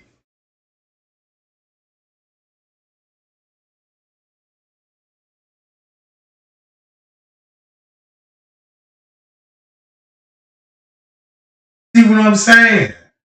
Now, what I believe, like in the beginning, all that shit in the beginning, that shit was true. Police had to been there for even the guests to say the police was there. Right? Okay, they booked the room on the 7th, according to the documents with the fraudulent credit card. So even before she even booked the room with that fraudulent credit card, how did they get a ticket on the 6th? Somebody went on the 6th and parked. Went in that hotel. Probably went up for a meeting, like how they normally do. Everybody here so we can have a security meeting. Yeah. When I read up in the Mason, they said you got to come to a security meeting and everybody supposed to be briefing what they are and what they need to do. You see what I'm saying? So look, to the meeting, everything went well. Let's go on and start the shit now. Let's go on and start the free car from. Let's go on and book. And check this out. All them people that were going on that night, you got clients out of town at the hotel. I mean, at the airport. Y'all don't think soon when they got through playing that little ass game they played with the Kenneka, everybody got shipped back to the hotel and flagged out? Cause think about book packs. Watch this. Y'all remember the game Stalking video when he was filming Kenneka and all this shit? But check this out. Why he lied, said he was in Florida. Even Rebel TV mentioned this. He said he was in Florida in a hurricane. It was possible for Crown Plaza Hotel. But you got another profile on Facebook showing you in California. Then look at straight drop. He flies to Texas. Fly to Crown Plaza. You see what I'm saying? Look how many motherfuckers airplane tickets. If you took an airplane That's just like whatever straight driver was talking about this website, you got to pay tickets. I'm quite sure. I'm quite sure half of them motherfuckers that are on the same goddamn airplane. You see what I'm saying? I should go to River TV and let y'all and show y'all this shit. But why would Butt Pack lie about he was in Florida? And then you got he wasn't there. He was in New York, right?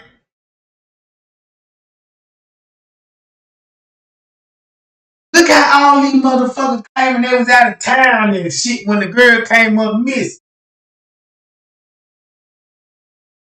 The airport is right there. You have all these business me. Play that little game, whatever they played that night. Next morning, all of them flew back home. They office business or whatever the fuck they went. You see what I'm saying? You didn't see a cab, a Uber driver, or no bus shuttle to transport their guests. So now I'm trying to figure out what guests they trying to protect. Now keep this in mind about the party.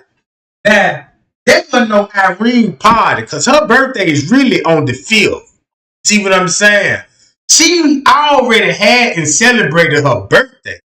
But on the 8th or on that Friday, that room was an excuse for her to be there and say that was her party. But really, it was really just what everybody was finna go to. Check this out, y'all. Check this out. I wouldn't even be surprised. There's so much fuckery in the case. I wouldn't even be surprised if that room what they went live in was really 926. Now keep this in mind. Keep this in mind. If you were in room 926, you see what I'm saying? Right? But it ain't no telling what room they was in that everything worked out. For a prime example, it could be Irene in that room or they're filming this shit and like she waiting on people to show up at the party. That's why she probably went live and shit. Like she just waiting on people to show up. She just all by her motherfucking type. She could have been in another room doing this shit. You see what I'm saying? Cause her sister wasn't even in the same area with her. It was like she was in where they went there. Cause the camera show you and your cousin coming in. And you left back out with another girl, but the other two, hey, you went to go get Swizzles and shit. See what I'm saying? But you just got there. You gonna forget to get Swizzles. You just got there. You know what I'm talking about? You is not finna ride nowhere and forget about no goddamn Swizzles. You know what I'm talking about? So look, we already know it's multiple rooms that night. Book. Moving. It's a fact. And we know it was room booked at the goddamn Doubletree. And we know they kept running in and out of that. So it ain't no more question about how many rooms they had. We know they had more than one room. More than one room. So you can argue this, but be like, well, I don't think this is a room. Every room on the floor looked like room 920. In on the 6th floor. Argue the courts on that. They say, I believe this not room 926. So guess what they gonna have to do? The hotel provide is that actually the room that was actually went live in. You see what I'm saying? But look, if you got multiple rooms in there, that means you finna be doing a lot of room jumping. You finna go room to room, all in that motherfucker. Just be nosy, you know what I'm talking about?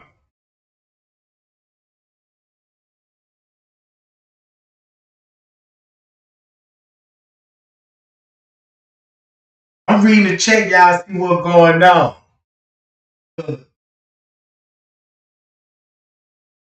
God, they work tonight. Well, none but just police officers. That's why they own the security team. You know what I'm saying?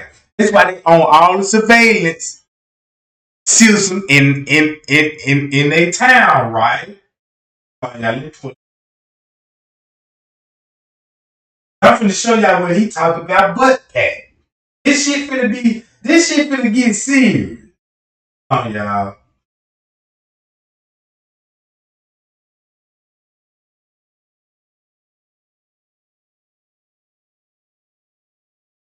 And check this out. Do y'all know who Alderman Birch look like? Look, I'm finna show y'all Alderman Birch, right? Hold on, let me go to Alderman Birch. I'm finna show y'all who he look like. He finna blow y'all mind.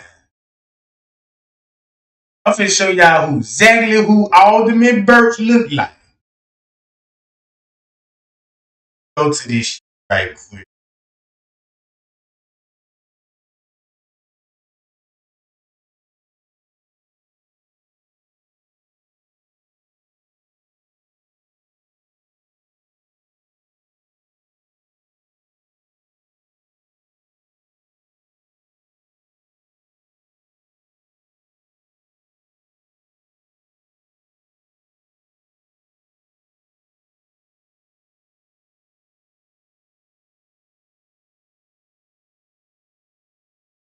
Watch this game. Check this out. Guess who he look like?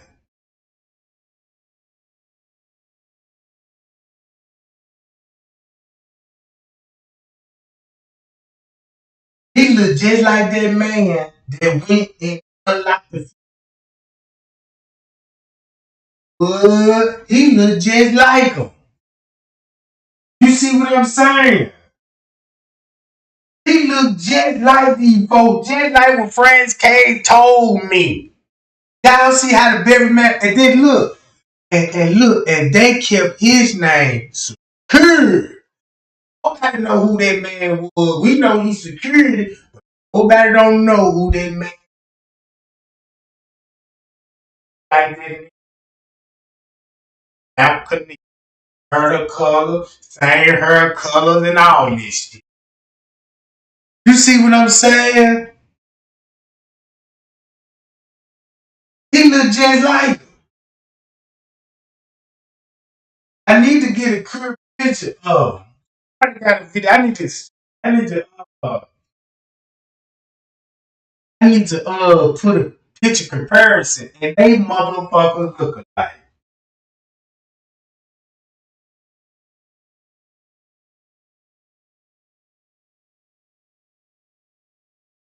Hold on, y'all. I got to go double T. My shit is. I knew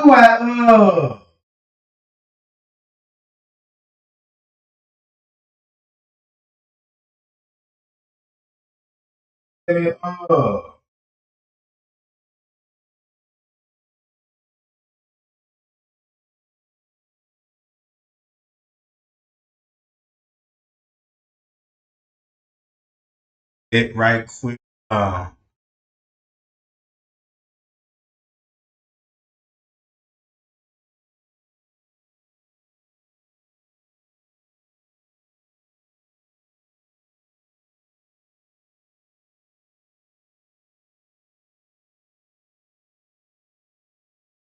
I'm finna show y'all.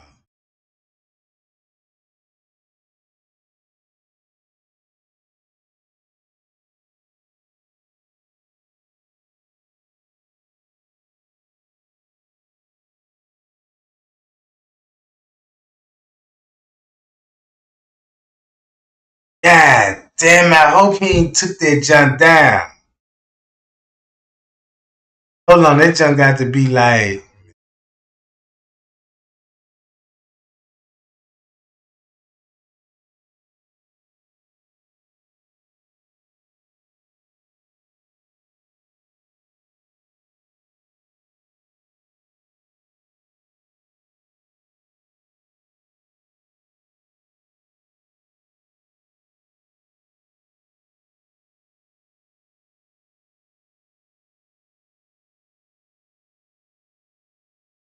some more. Now look, this when he was talking about butt pack, right? Look, this when he was talking about butt pack. You see how he said he was on an airplane and he won third? And he finna, and watch how Rebel TV finna track his movement, right? So think about this shit, y'all. Okay, let me see what's going on, because this finna get real big. Airport, shuttle buses, and all this, because keep this in mind. What y'all finna hear? Oh, let me see.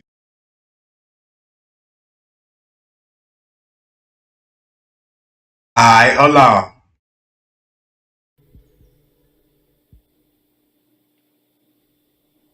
And I don't want to edit void. All right, remember that.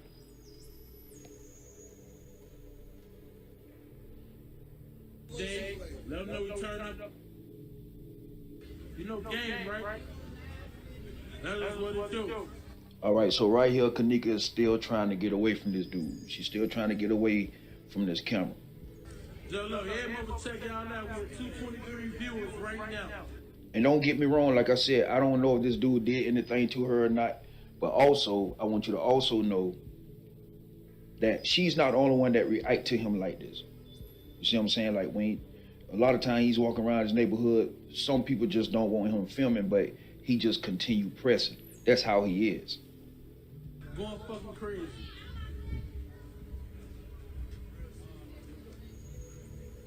$2.15, we rocking back and forth. Man, let them know. Get up with you, man. I know you be on Racine, you be everywhere. This dude be everywhere. Oh, you talking about some of these Tims right here, huh? You got people looking for you, yeah. Now he say you got people looking for you because people in the comments just asking who's that girl. You know what I'm saying? Who is she? You know what I'm saying? Yeah, they out 13 Christiana. Come on over here.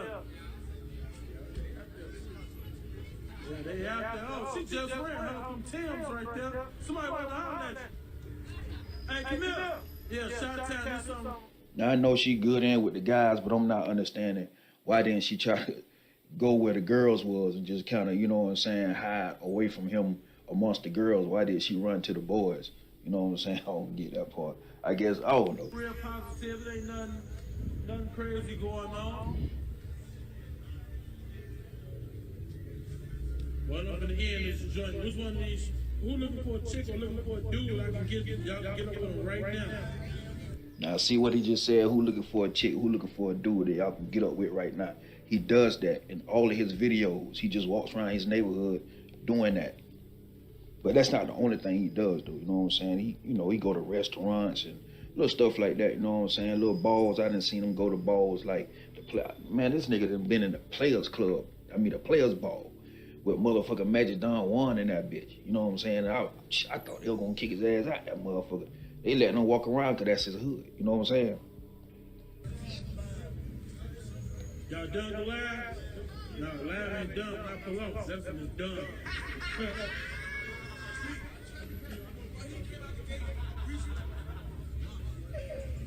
Shorties right there. Family out here doing what they do. With kids doing their thing. Oh, they got a girl with Tim's right there again. Hold on, say your See, now she's aggravated. name again, so I'm gonna tell us. Oh, she running now. Say your name so they can find you before I pull out. Oh, y'all know her? Oh, shit, that's cool.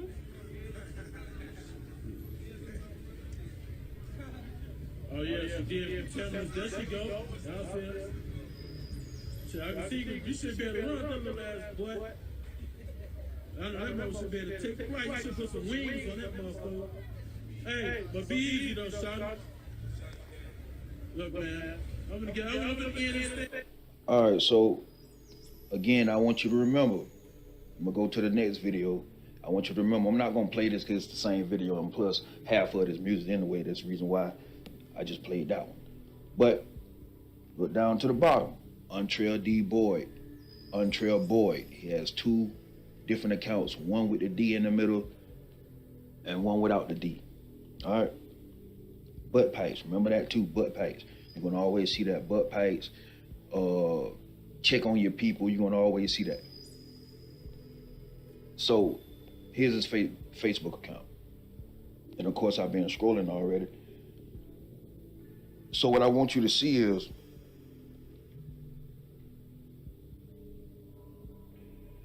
first of all, like I say, this dude, this all he do. You know what I'm saying? This goes on for like, from the bottom, from what you just seen was 2016. This goes all the way up until 2021. So I'm not finna scroll all the way up to 2021 because what I need to show you has nothing to do with nothing up there anyway. So just to get a feel of what he do in his neighborhood or whatever, before I get to my final point, I just want you to see exactly what he do in his neighborhood. Just get a feel of how he do things. But yo, I see you with them specials out here. What's going on? What the price be?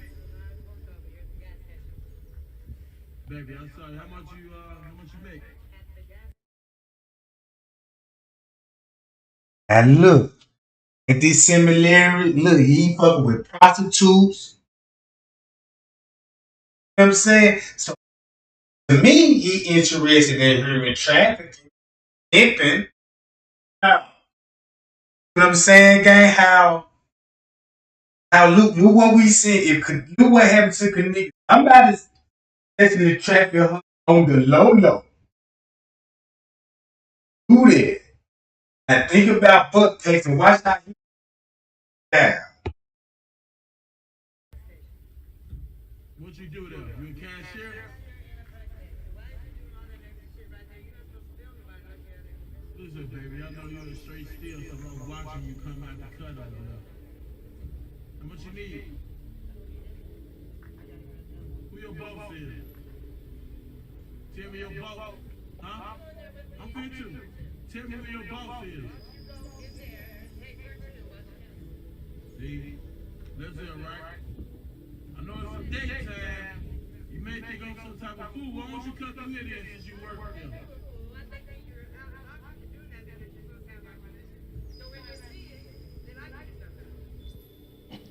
she ain't playing. So look, Untrail Boy, Untrail D Boy. You see the two accounts, Untrail Boy and Untrail D Boy. Again, I'm not saying.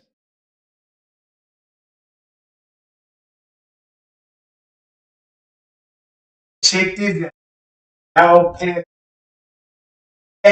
He used to work at McDonald's. Untrail.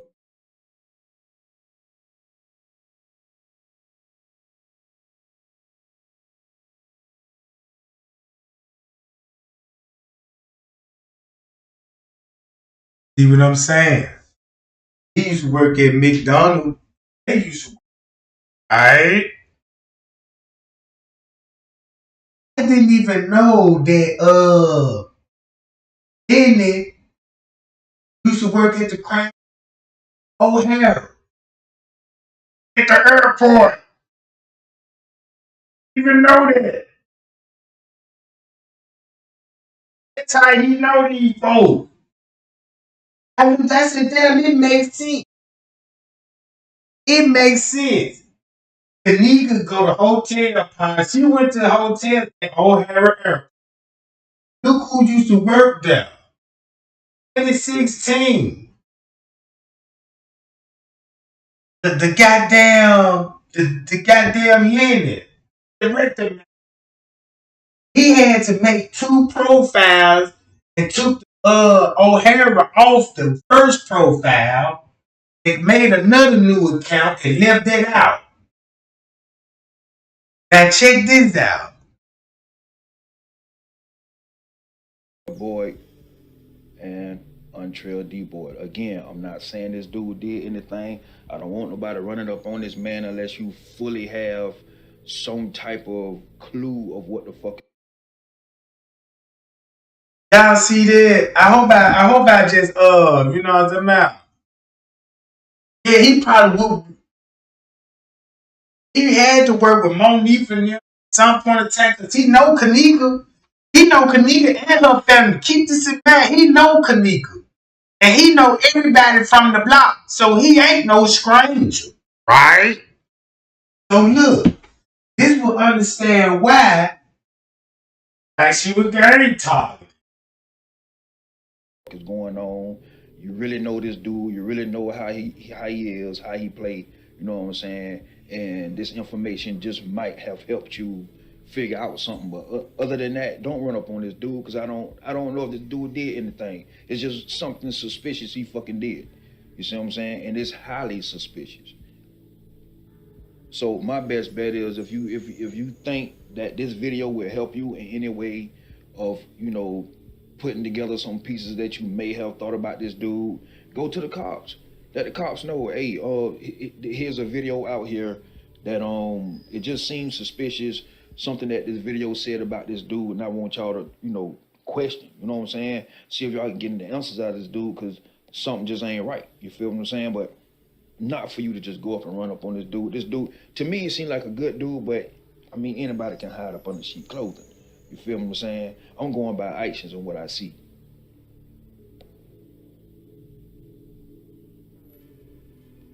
Now listen, baby. So now you say you're a stupid hoe. Now you just telling me what you doing. Man, keep it going with the butt pass. That's what you be doing that math. You do it all. So where you living at? See, he know that corner, like he know his neighborhood. He know who's tricking, who work well. He knows she just, what I'm saying, just talking shit and saying that she work at the gas station, but he know what she really is. Let you check out another video.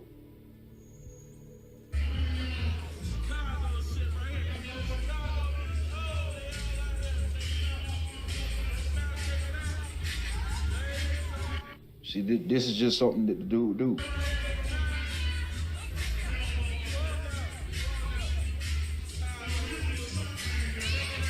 And it's like mostly the people that be in festivities or, the regular average Joes in the neighborhood, they accept him for what he doing. You know what I'm saying? I mean, you hear him hollering out butt pipes to him and stuff like that.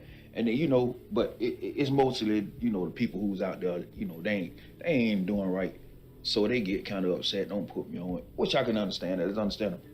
Any clucker, any prostitute, any, what I'm saying, drug dealer, whatever, in action, they ain't gonna want you to film them, bro. You feel what I'm saying? So.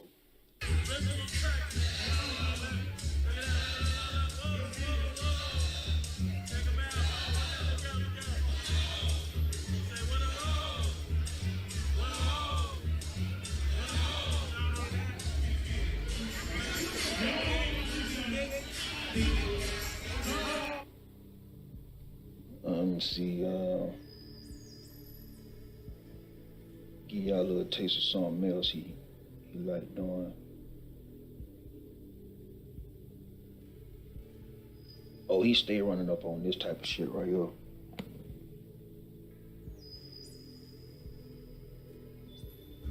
This is why I have police chase y'all right on home and this stuff.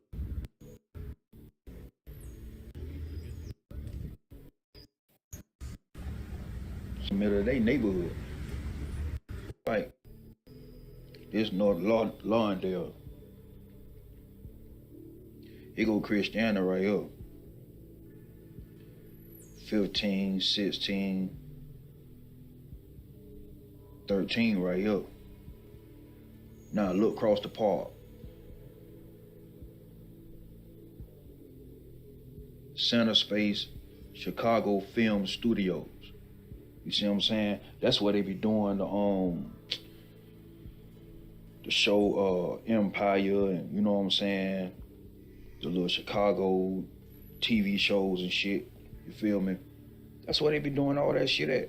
That's right in their neighborhood. You see what I'm saying? That's North Lawndale. That's right in their neighborhood. And I know, a lot of people took that as, this whole Kenneka thing could be an act because of that studio right there. You feel me? That's not for me to judge because I never went with that because this is a real death. You feel what I'm saying? So I never went with that. So anyway, That's just a few things, just that he do around the neighborhood. Before I get into the real shit.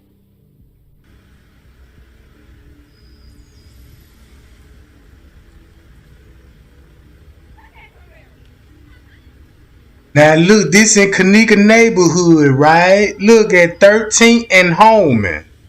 Is at 13th and Holman. I mean, if y'all just scroll through his whole timeline, man, all his videos or whatever, especially, all the way down to 2016, 2017, up in that area.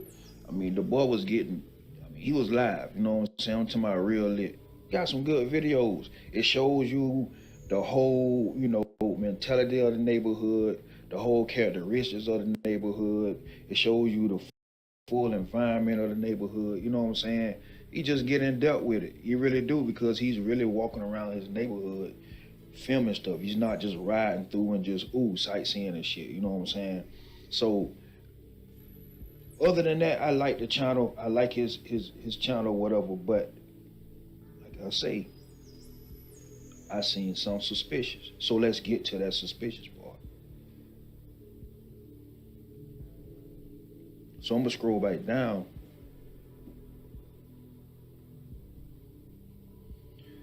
And where I seen is at is in his check-ins, right?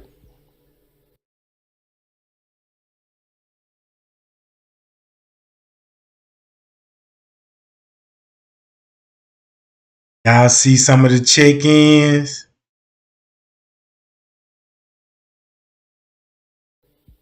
I see. Look. Why is he checking in from Georgia? From the O'Hare Airport?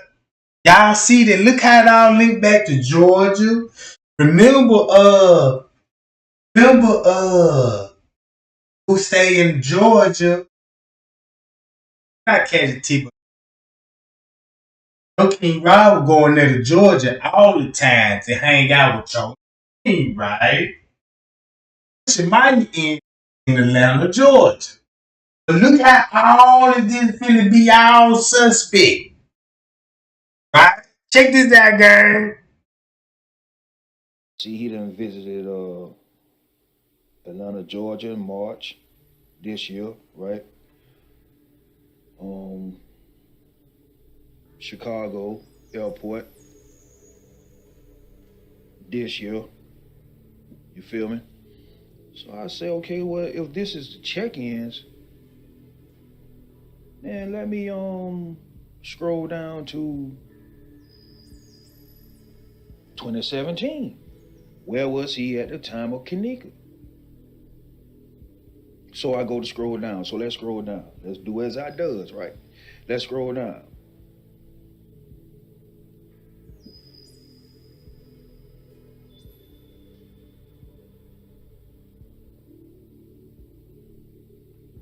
Now let's remember. Now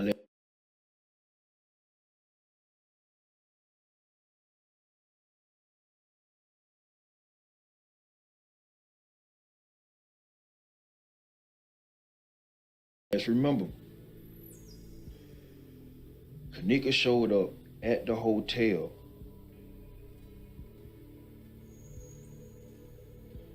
technically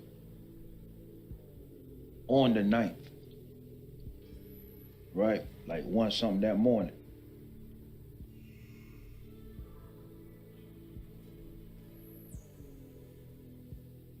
September the 9th, right? So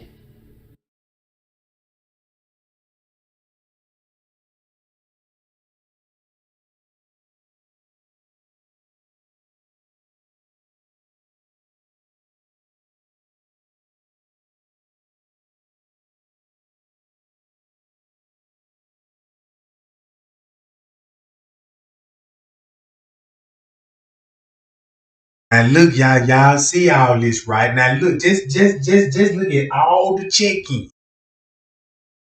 From the 4th all the way up, right? Now watch how Whatever TV finna break this down. This is the whole purpose of me showing this.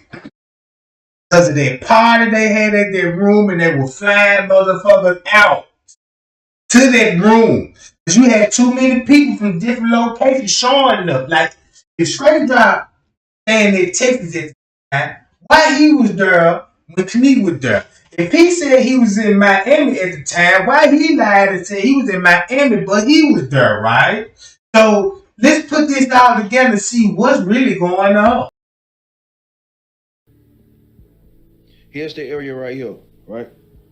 2017, September the 8th. Says he was at Chicago O'Hare International Airport, right? Y'all see it for yourself.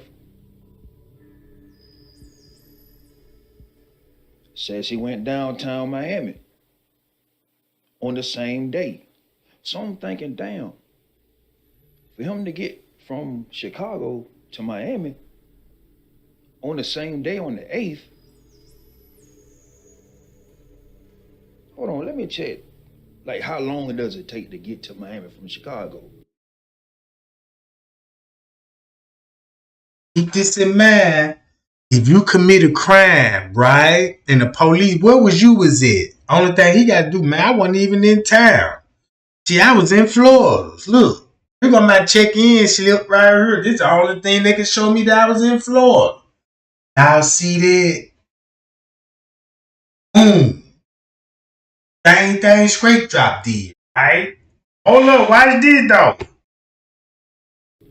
So I looked it up. How long does it take to get to Miami from Chicago? Well, here's the flight schedules right here. From 5 a.m. to 8:59 a.m., technically, that's 4 hours. From 5:15 to 9:14, technically, that's 4 hours. That's all the way down.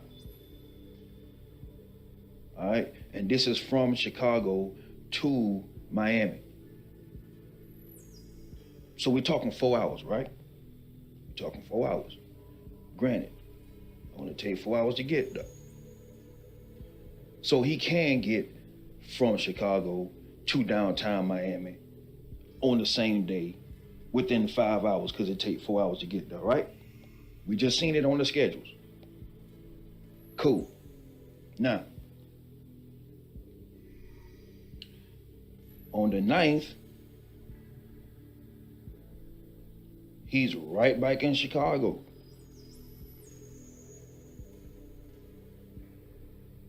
On the 9th, he's right back in Chicago, right?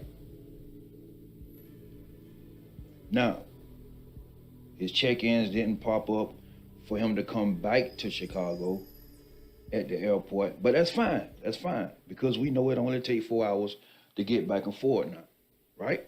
We know this. Now, this is his account Untrail D board. Let's go to the Untrail board. These are his check-ins on this account.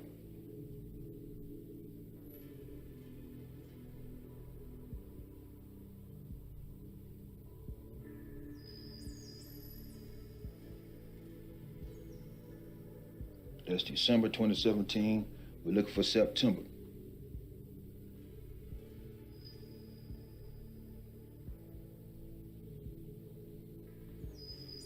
Looking for September 9th, 8th, 9th. Here we go. September 7th, September 8th. All right. Same thing. On the 8th, he left from Chicago O'Hare International Airport, made it downtown Miami on the 8th. Again, you can get there in 4 hours, right? But on this account, on the 9th, it doesn't show him here at Truth Auto Spot in Chicago, Illinois.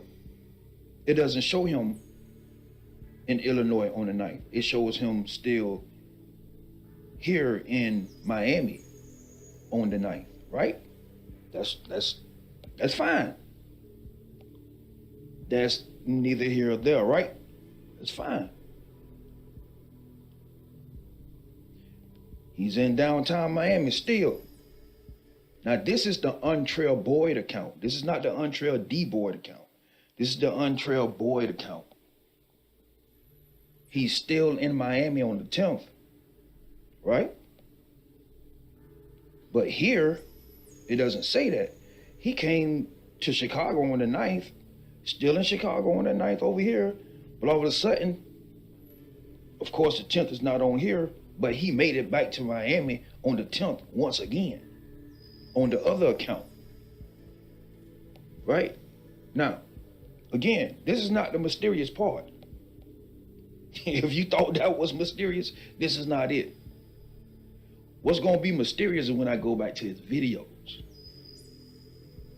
to pinpoint exactly where he was and what was he doing around the 8th, 9th, and 10th, since y'all see that he loved to record everything, everywhere he go, right?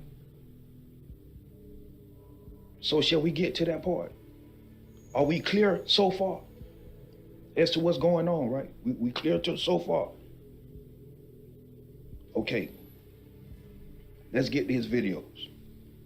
Since he has more videos on his Untrail D Boyd account, we're going to go to his Untrail D Boyd account for the videos, and we're going to stay right here for his check-in points.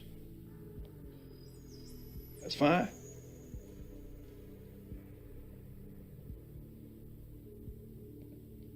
So let me scroll back up top.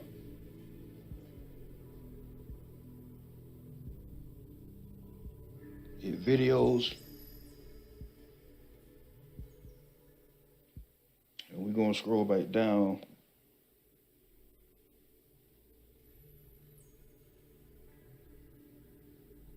We're going to scroll back down.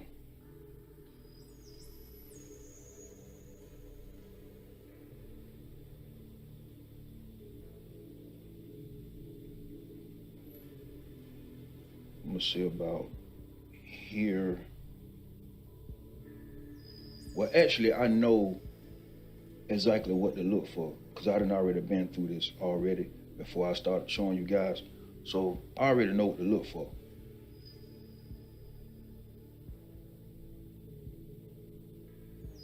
Again, you can see he videos, he records a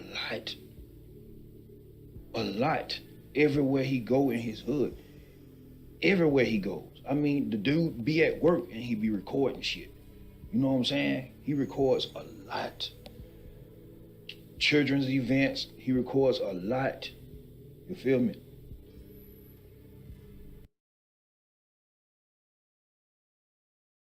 It's something wrong when you record a lot children events.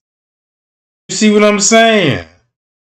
Ain't that weird though? And again, if you doing all this shit, what you think he up to, man? And he lied. He trying to lie like he wasn't even part of something. Like like he didn't want to be known to be at the Crown Plaza or something, right? Now watch this.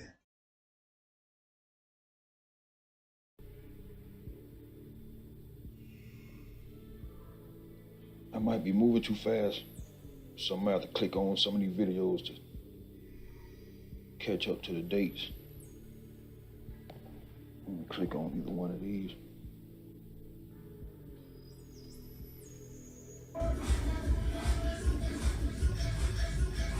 That's the 16th. All right.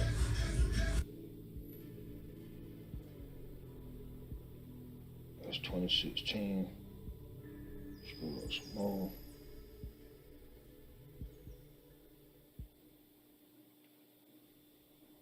And I don't want to edit.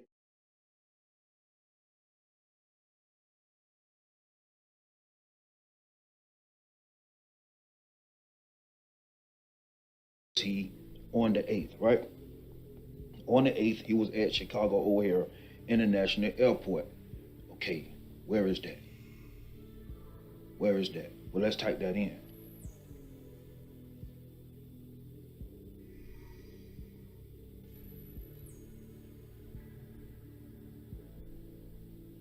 Matter of fact, you know what? We ain't even got to type it in. I already know where to go. Come on, Mal, tighten up. I already know where to go. Now watch this, y'all. Look where the airport gonna be at. Y'all see Deso Plain Airport? It's right there by Rosemont. See where he going? All right, so they go O'Hare International Airport, right? Is this the right airport? I mean, if it's any other airport, please let. It's the right jump, and y'all see the interstate right there by the airport, and that's where Rosemont Convention Center at. Then when you go right here, you got the casinos right here. And remember the lake, y'all? The little river. Let me see, can I pull it up? I don't think I can pull it up on his job right there. But y'all should know. I don't know. O'Hare International Airport. Um,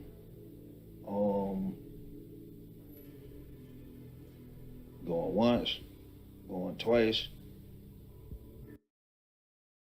Chicago, O'Hare International Airport.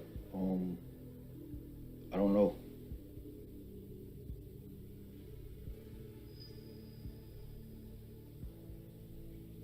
My guess is just as good as yours. I'm looking at the map.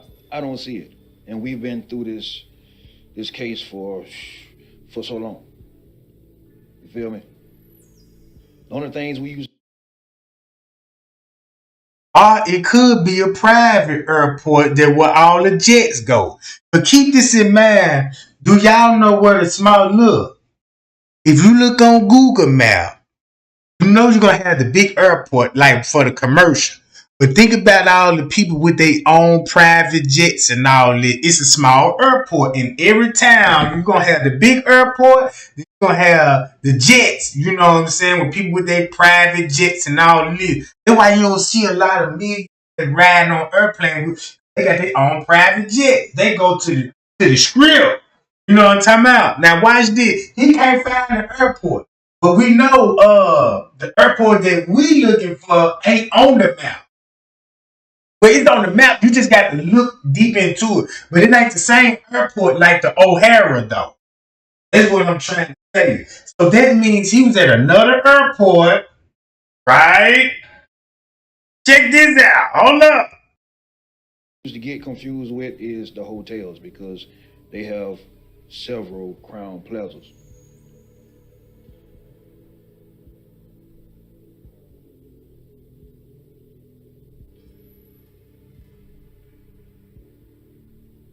So this is the O'Hare International Airport. Do you see what's next to it? It's Rosemont. Rosemont is practically right down the street from O'Hare International Airport, right? All right. Not saying he did anything. Again, please don't run up on this man. You don't know if he did anything or not. I'm just saying it's something suspicious happened, and I just want to pinpoint this.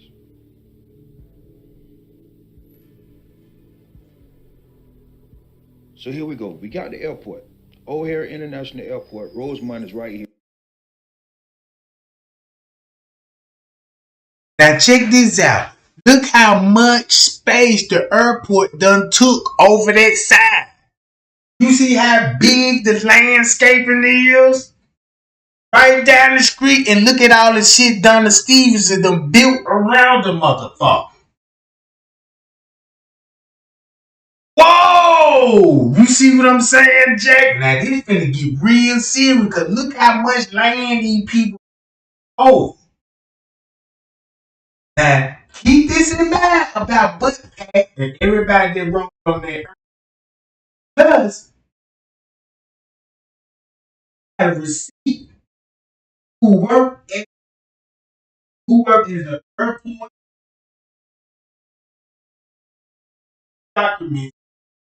Hey, so he said he was in room. What room number he was in?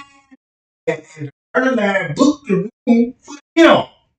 Remember, Miss Teresa had came out and said something about some dude that worked at the airport. His name was who? Y'all remember that post saying something about the dude worked at an airport? He just recently killed this.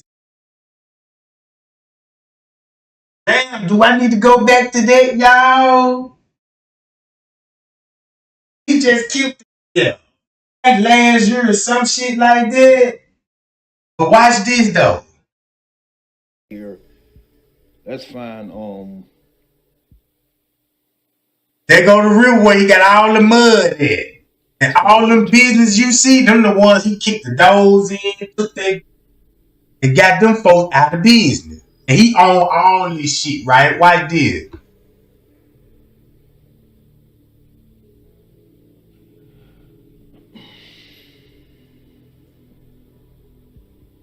all right, here go Rivers right here. Rivers and Devon. So probably got to go in a little more to find a hotel.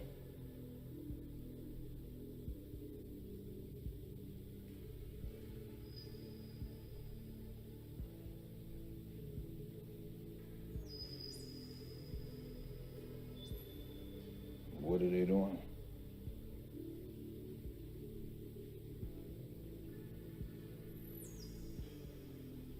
Am I overlooking it? Crown Plaza?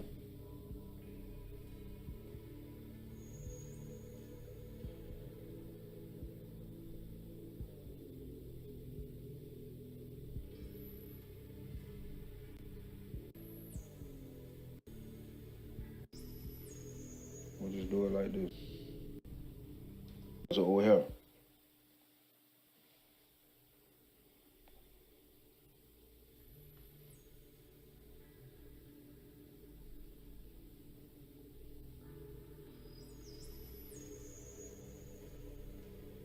Boom, look at the map. All this shit this man own. All right, y'all see it? Crown They Plaza control all this shit. Crown Plaza Chicago O'Hare Hotel and Conference. Y'all see it? That's why he wanted them boats, right? Because them boats would come in here from the river, right?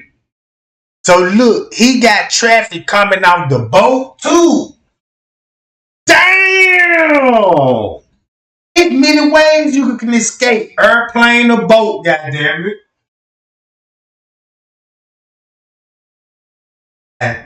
Keep this in mind. They like to record kids. They spotters for the people that want kids. But they got to act, they act like spotters. They record these folks and then they let these people pick out what kid they want. All right, we finna set it up. Next time you know, they put the players in work. Then here go the news. We got a 12-year-old that was standing on the block and just called 1-800 missing people. You see what I'm saying? And they'll never show y'all what the people are missing. They'll never show y'all footage. And when they come up missing, look what they came up missing. By a stove, or standing on the block, and all the blocks got can't show no video. They just don't know want to see it. They just don't want to show us how they operate. Because you know they got spotters on the team from the hood. They got spotters from the hood. If you work with gang members on drug deals, you don't think you would get a gang member and body snatching? He might not even want to kill no more nigga. He might be like, shit, I'm in the body snatching this shit. Police help me out, and then I get nice sums a check for this shit. Shit, this is what I'm finna do. Watch this game. Right? Y'all see Des Plaines River. You see North River Road. That's the road, Crown Plaza. That's the address, street of Crown Plaza. All right. So let's scroll it out. Since we have Crown Plaza pinpointed, and we have O'Hare International Airport pinpointed, right? Crown Plaza, Airport, Crown Plaza, Airport. All right. I just want to establish that. Again, I'm not saying this man did anything. Bear with me. All right. Now, here's the fishy shit. Here's the fishy shit.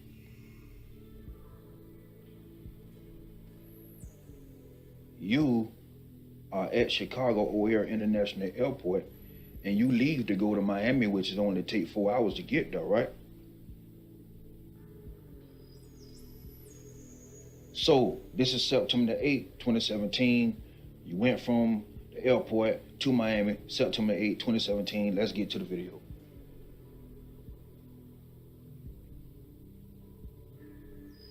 Let's click on this one first before I click on the next one. So you'll see, have a reference, right? We need a reference video.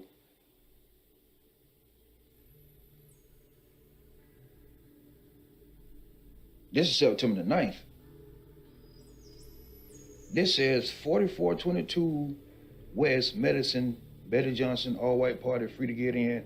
How are you here if you're supposed to be? Hold on. That ain't even it. That ain't even it. Hold on. That ain't even it. Let's click on this one.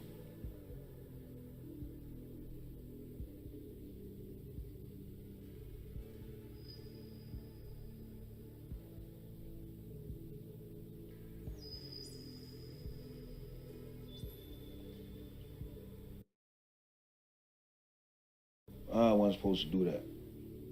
Come on. All right, let's click on this one.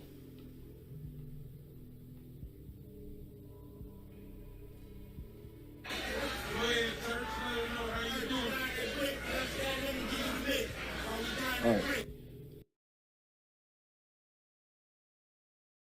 Ain't this funny that you'll be hanging around some pimps around about a time that a girl finna be sexually assaulted and forced into human trafficking, and you here with a pimp, right? Y'all can't make comparisons together, but he claiming to be in Florida. See what I'm talking about? So yeah, all right.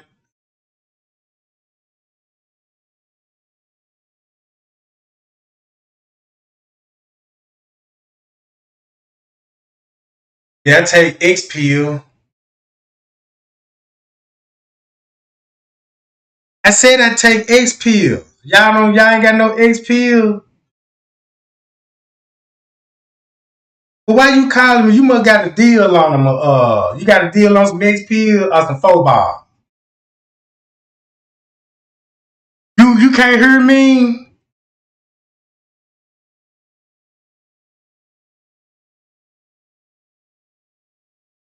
You said what now?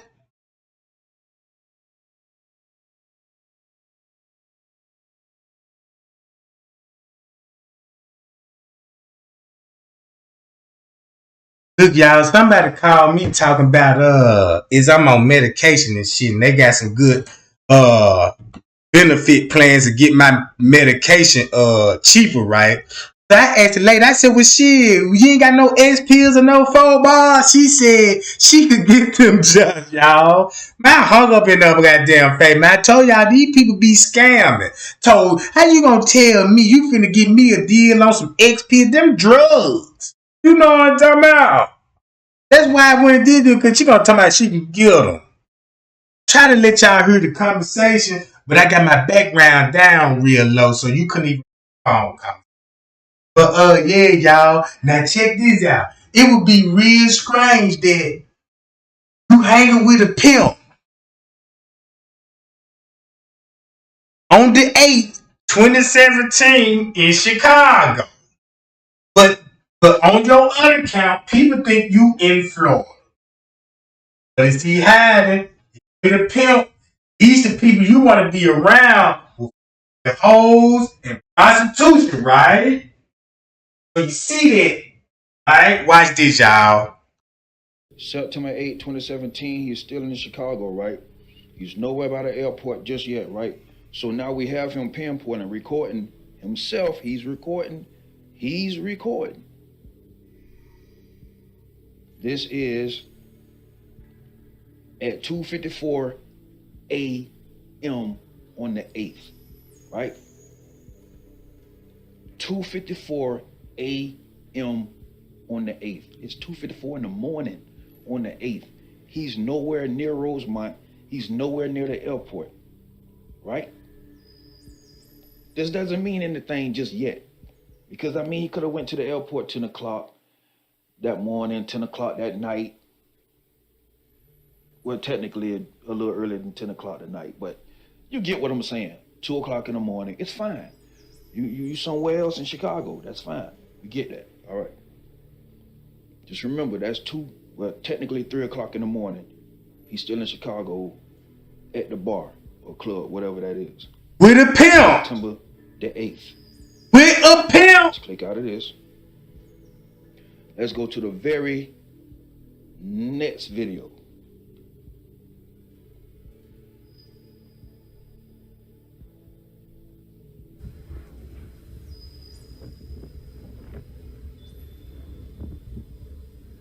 Can't be two places at one time, right?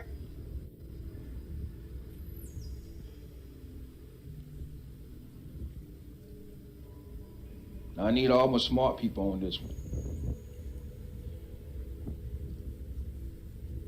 What does it look like he's at? Look like he's in Miami to me. That's what the tag says. But the tag also has somebody else in it. Shah Jahan. Or Shah Jane, however people pronounce it.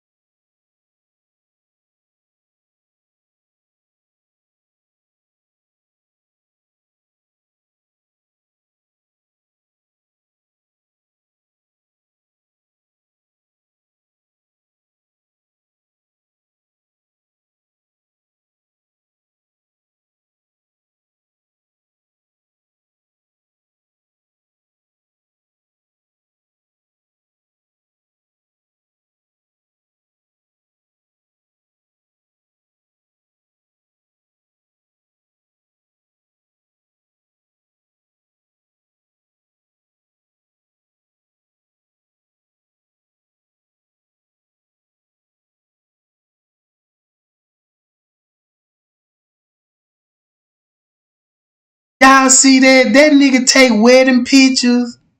Hold on now. You know what I'm talking about? This nigga take wedding pictures. And tell me he ain't suspect if you got your shirt off and you got all these niggas up on your goddamn. But the females, like, oh my God, look at the ripping chest. None of that. You just got a nigga talking about where you. Like, where trail? No eagle, no trail. What that mean? Y'all listen. What trail?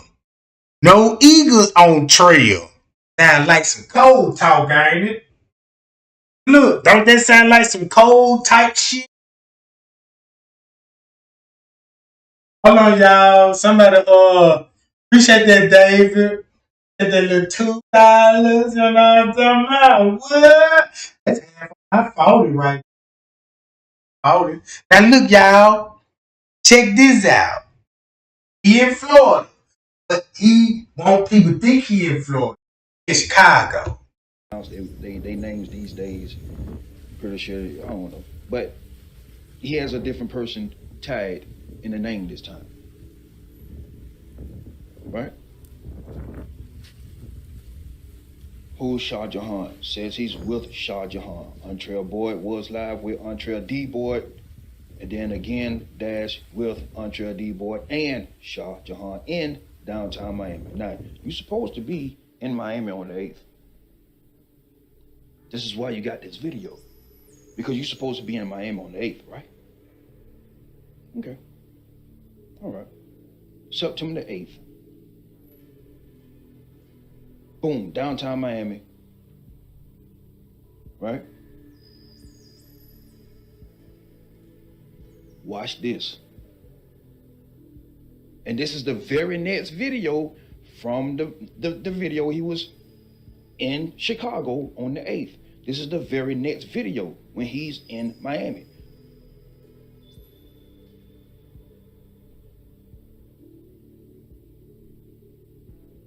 Are you following along so far? Watch this.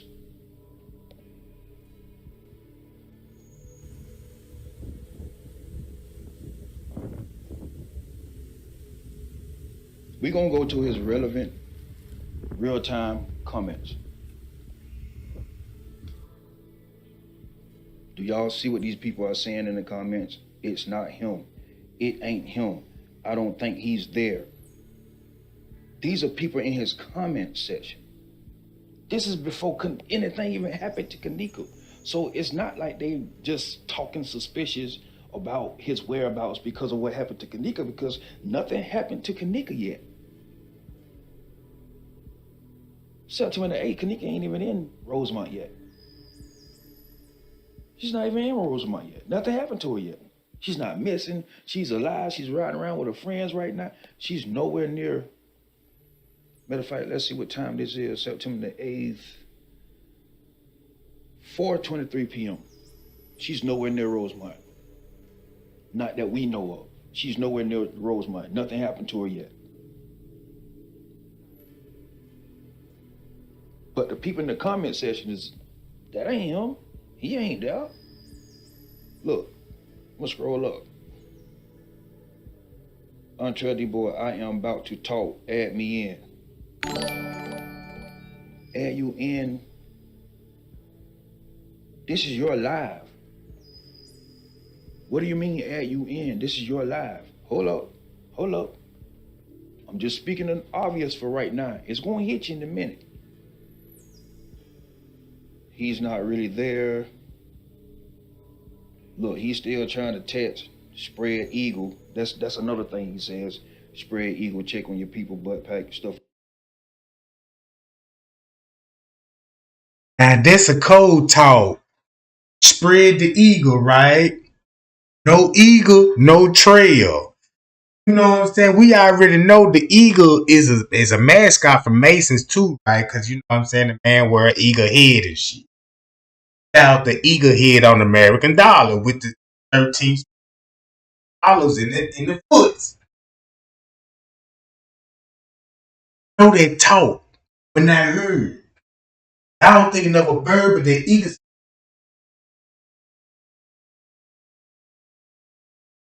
They hunters. Yeah, you know, and they like 9 million shit, you know what I'm talking about? But watch this though. Like that. Why you're not talking? Where are you? His viewers know this is not him. Here he go, check on your people. He's commenting way more often than he usually do in his normal lives. He's still in Miami, right? Where are you? His own viewers, it's not him. I don't think he's there. Let's continue the video.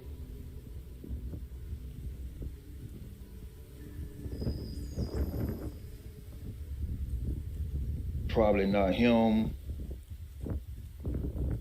Thought the hurricane supposed to pass through there. Okay, we ain't talking about that. That ain't the West. Cause he's not there. I hope you're not there. Ain't nobody to check into his where he is. People asking where he at. All right. So far. Okay, so far we got people saying, look, bro, we know you ain't there, right? We know you ain't there, right? Now, is this the video, or is it the next one, with a dude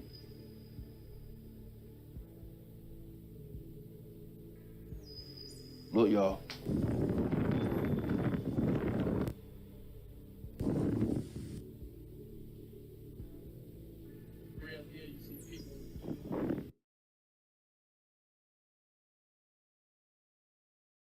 Look, y'all, he's so dumb.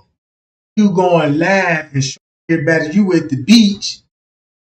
Then you just mysteriously popped up driving in the car. It would be impossible you just standing on the beach. I had to say, goddamn time. How dumb he is. You gonna show, you see what I'm saying? You just showed yourself that you were too.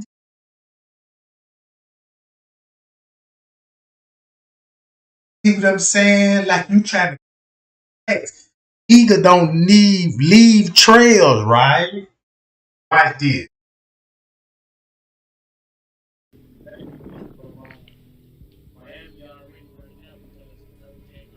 Who's adding you in your life?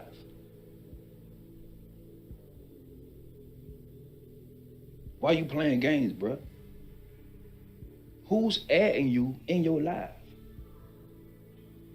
You are in your that, bruh. This has to take two phones. One phone logged in one account, another phone logged in another account.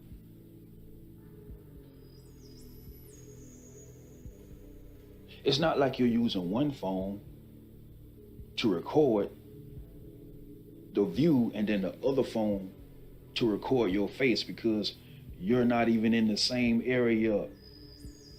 You're not even in the same place for that to even be taking place. You are somewhere in a vehicle while somebody else has another phone walking around Miami. Is this real? Is this really a video? Did you edit a video you got off of YouTube and just put your little picture at the top to make it seem like you've been added into a live? If why all of this abracadabra magical shit? What the fuck is going on, bro? If you're in Miami, you're in Miami. What the fuck is going on, bro?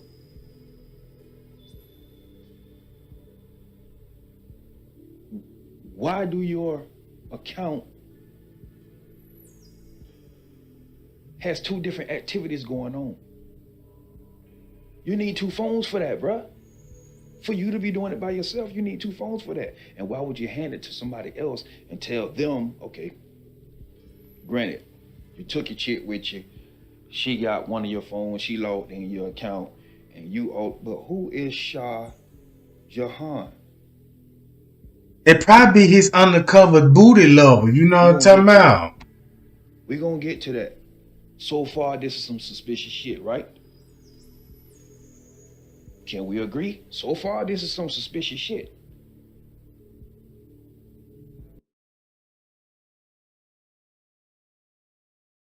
And you got a nigga, a wedding photographer. But like you got him with the phone and he trying to cover for you.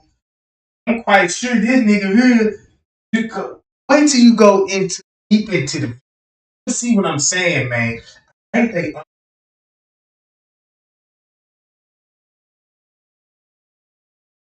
underbooted? And again, you supposed to be in Miami. What if you're not and you in Rosemont? It is the 8th. It is 4:30. Like, but we ain't gonna go there right now. We ain't gonna go there right now. Hold up.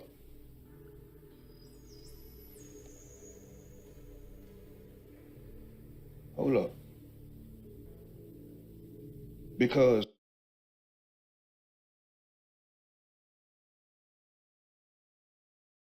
I remember who like to go to Her's Chicken.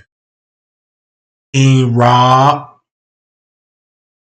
Y'all remember King Rob mentioned about Her's Chicken, and look where he at Her's Chicken, right?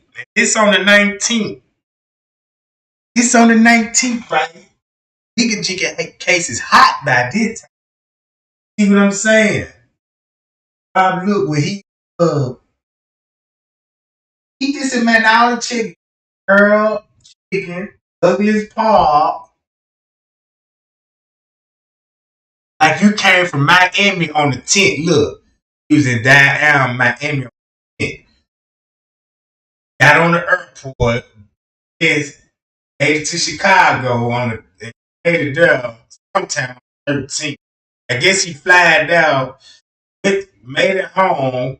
Next day he came out. He was at the 20 bar or something.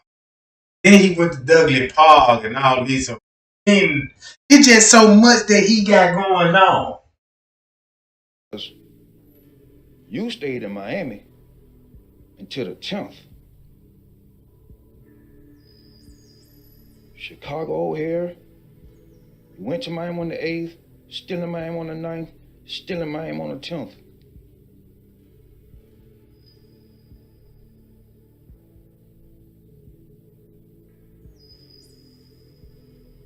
Okay. Let's go to the very next video. We're gonna cut this one right here off. We're gonna go to the very next video.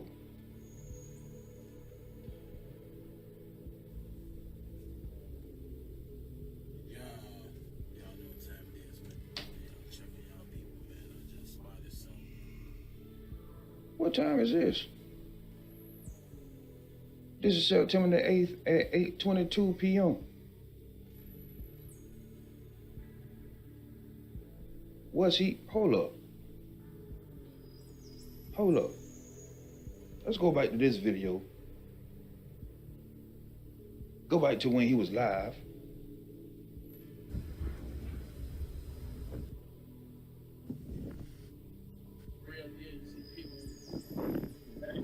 Same car. Here on the green, like a green shirt. Okay.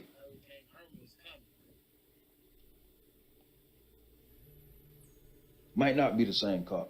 But bro, you supposed to be in Miami. Why are you in Chicago?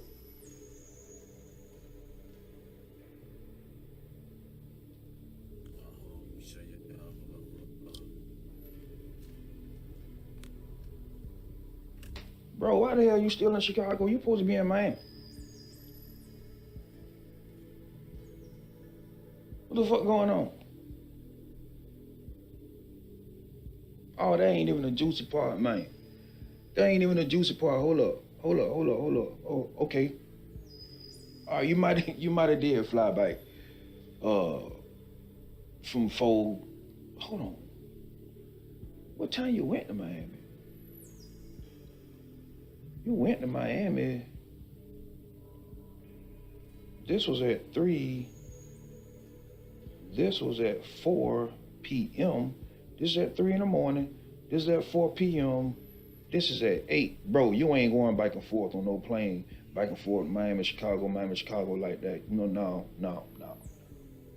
Nah. That ain't what we doing, bro. That's not what we doing, bro.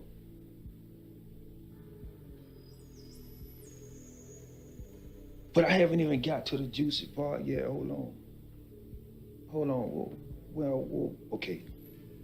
He's back in Chicago on the 8th, right? It's 8 o'clock in Chicago. Let's see where he's at here. Oh, it's the 9th. There'll be a problem. They take this phone, but look, it's going down tonight. Hold up. You're doing a lot of changing clothes from green to blue to black. To black. This is the 9th. And look what outfit he got on. Got on black, right? Keep that black outfit on. Keep that black outfit in mind. Hold on. I'm gonna show y'all about that black outfit. This video.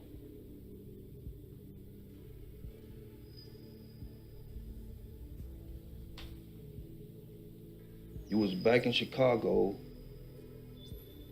8:22 p.m. And then your next video was on the 9th at 10:59 a.m. So we talking from 8 p.m. to 10:59 a.m. That's roughly 14 hours.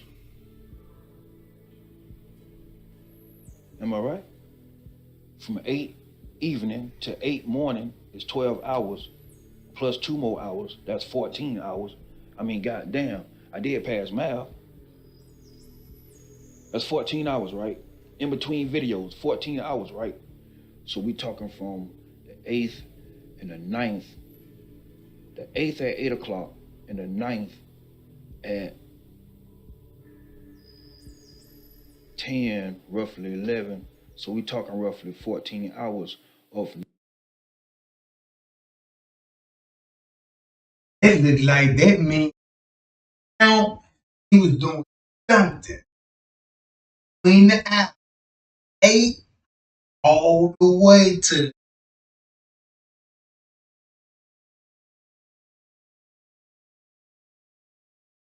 We know he in Chicago.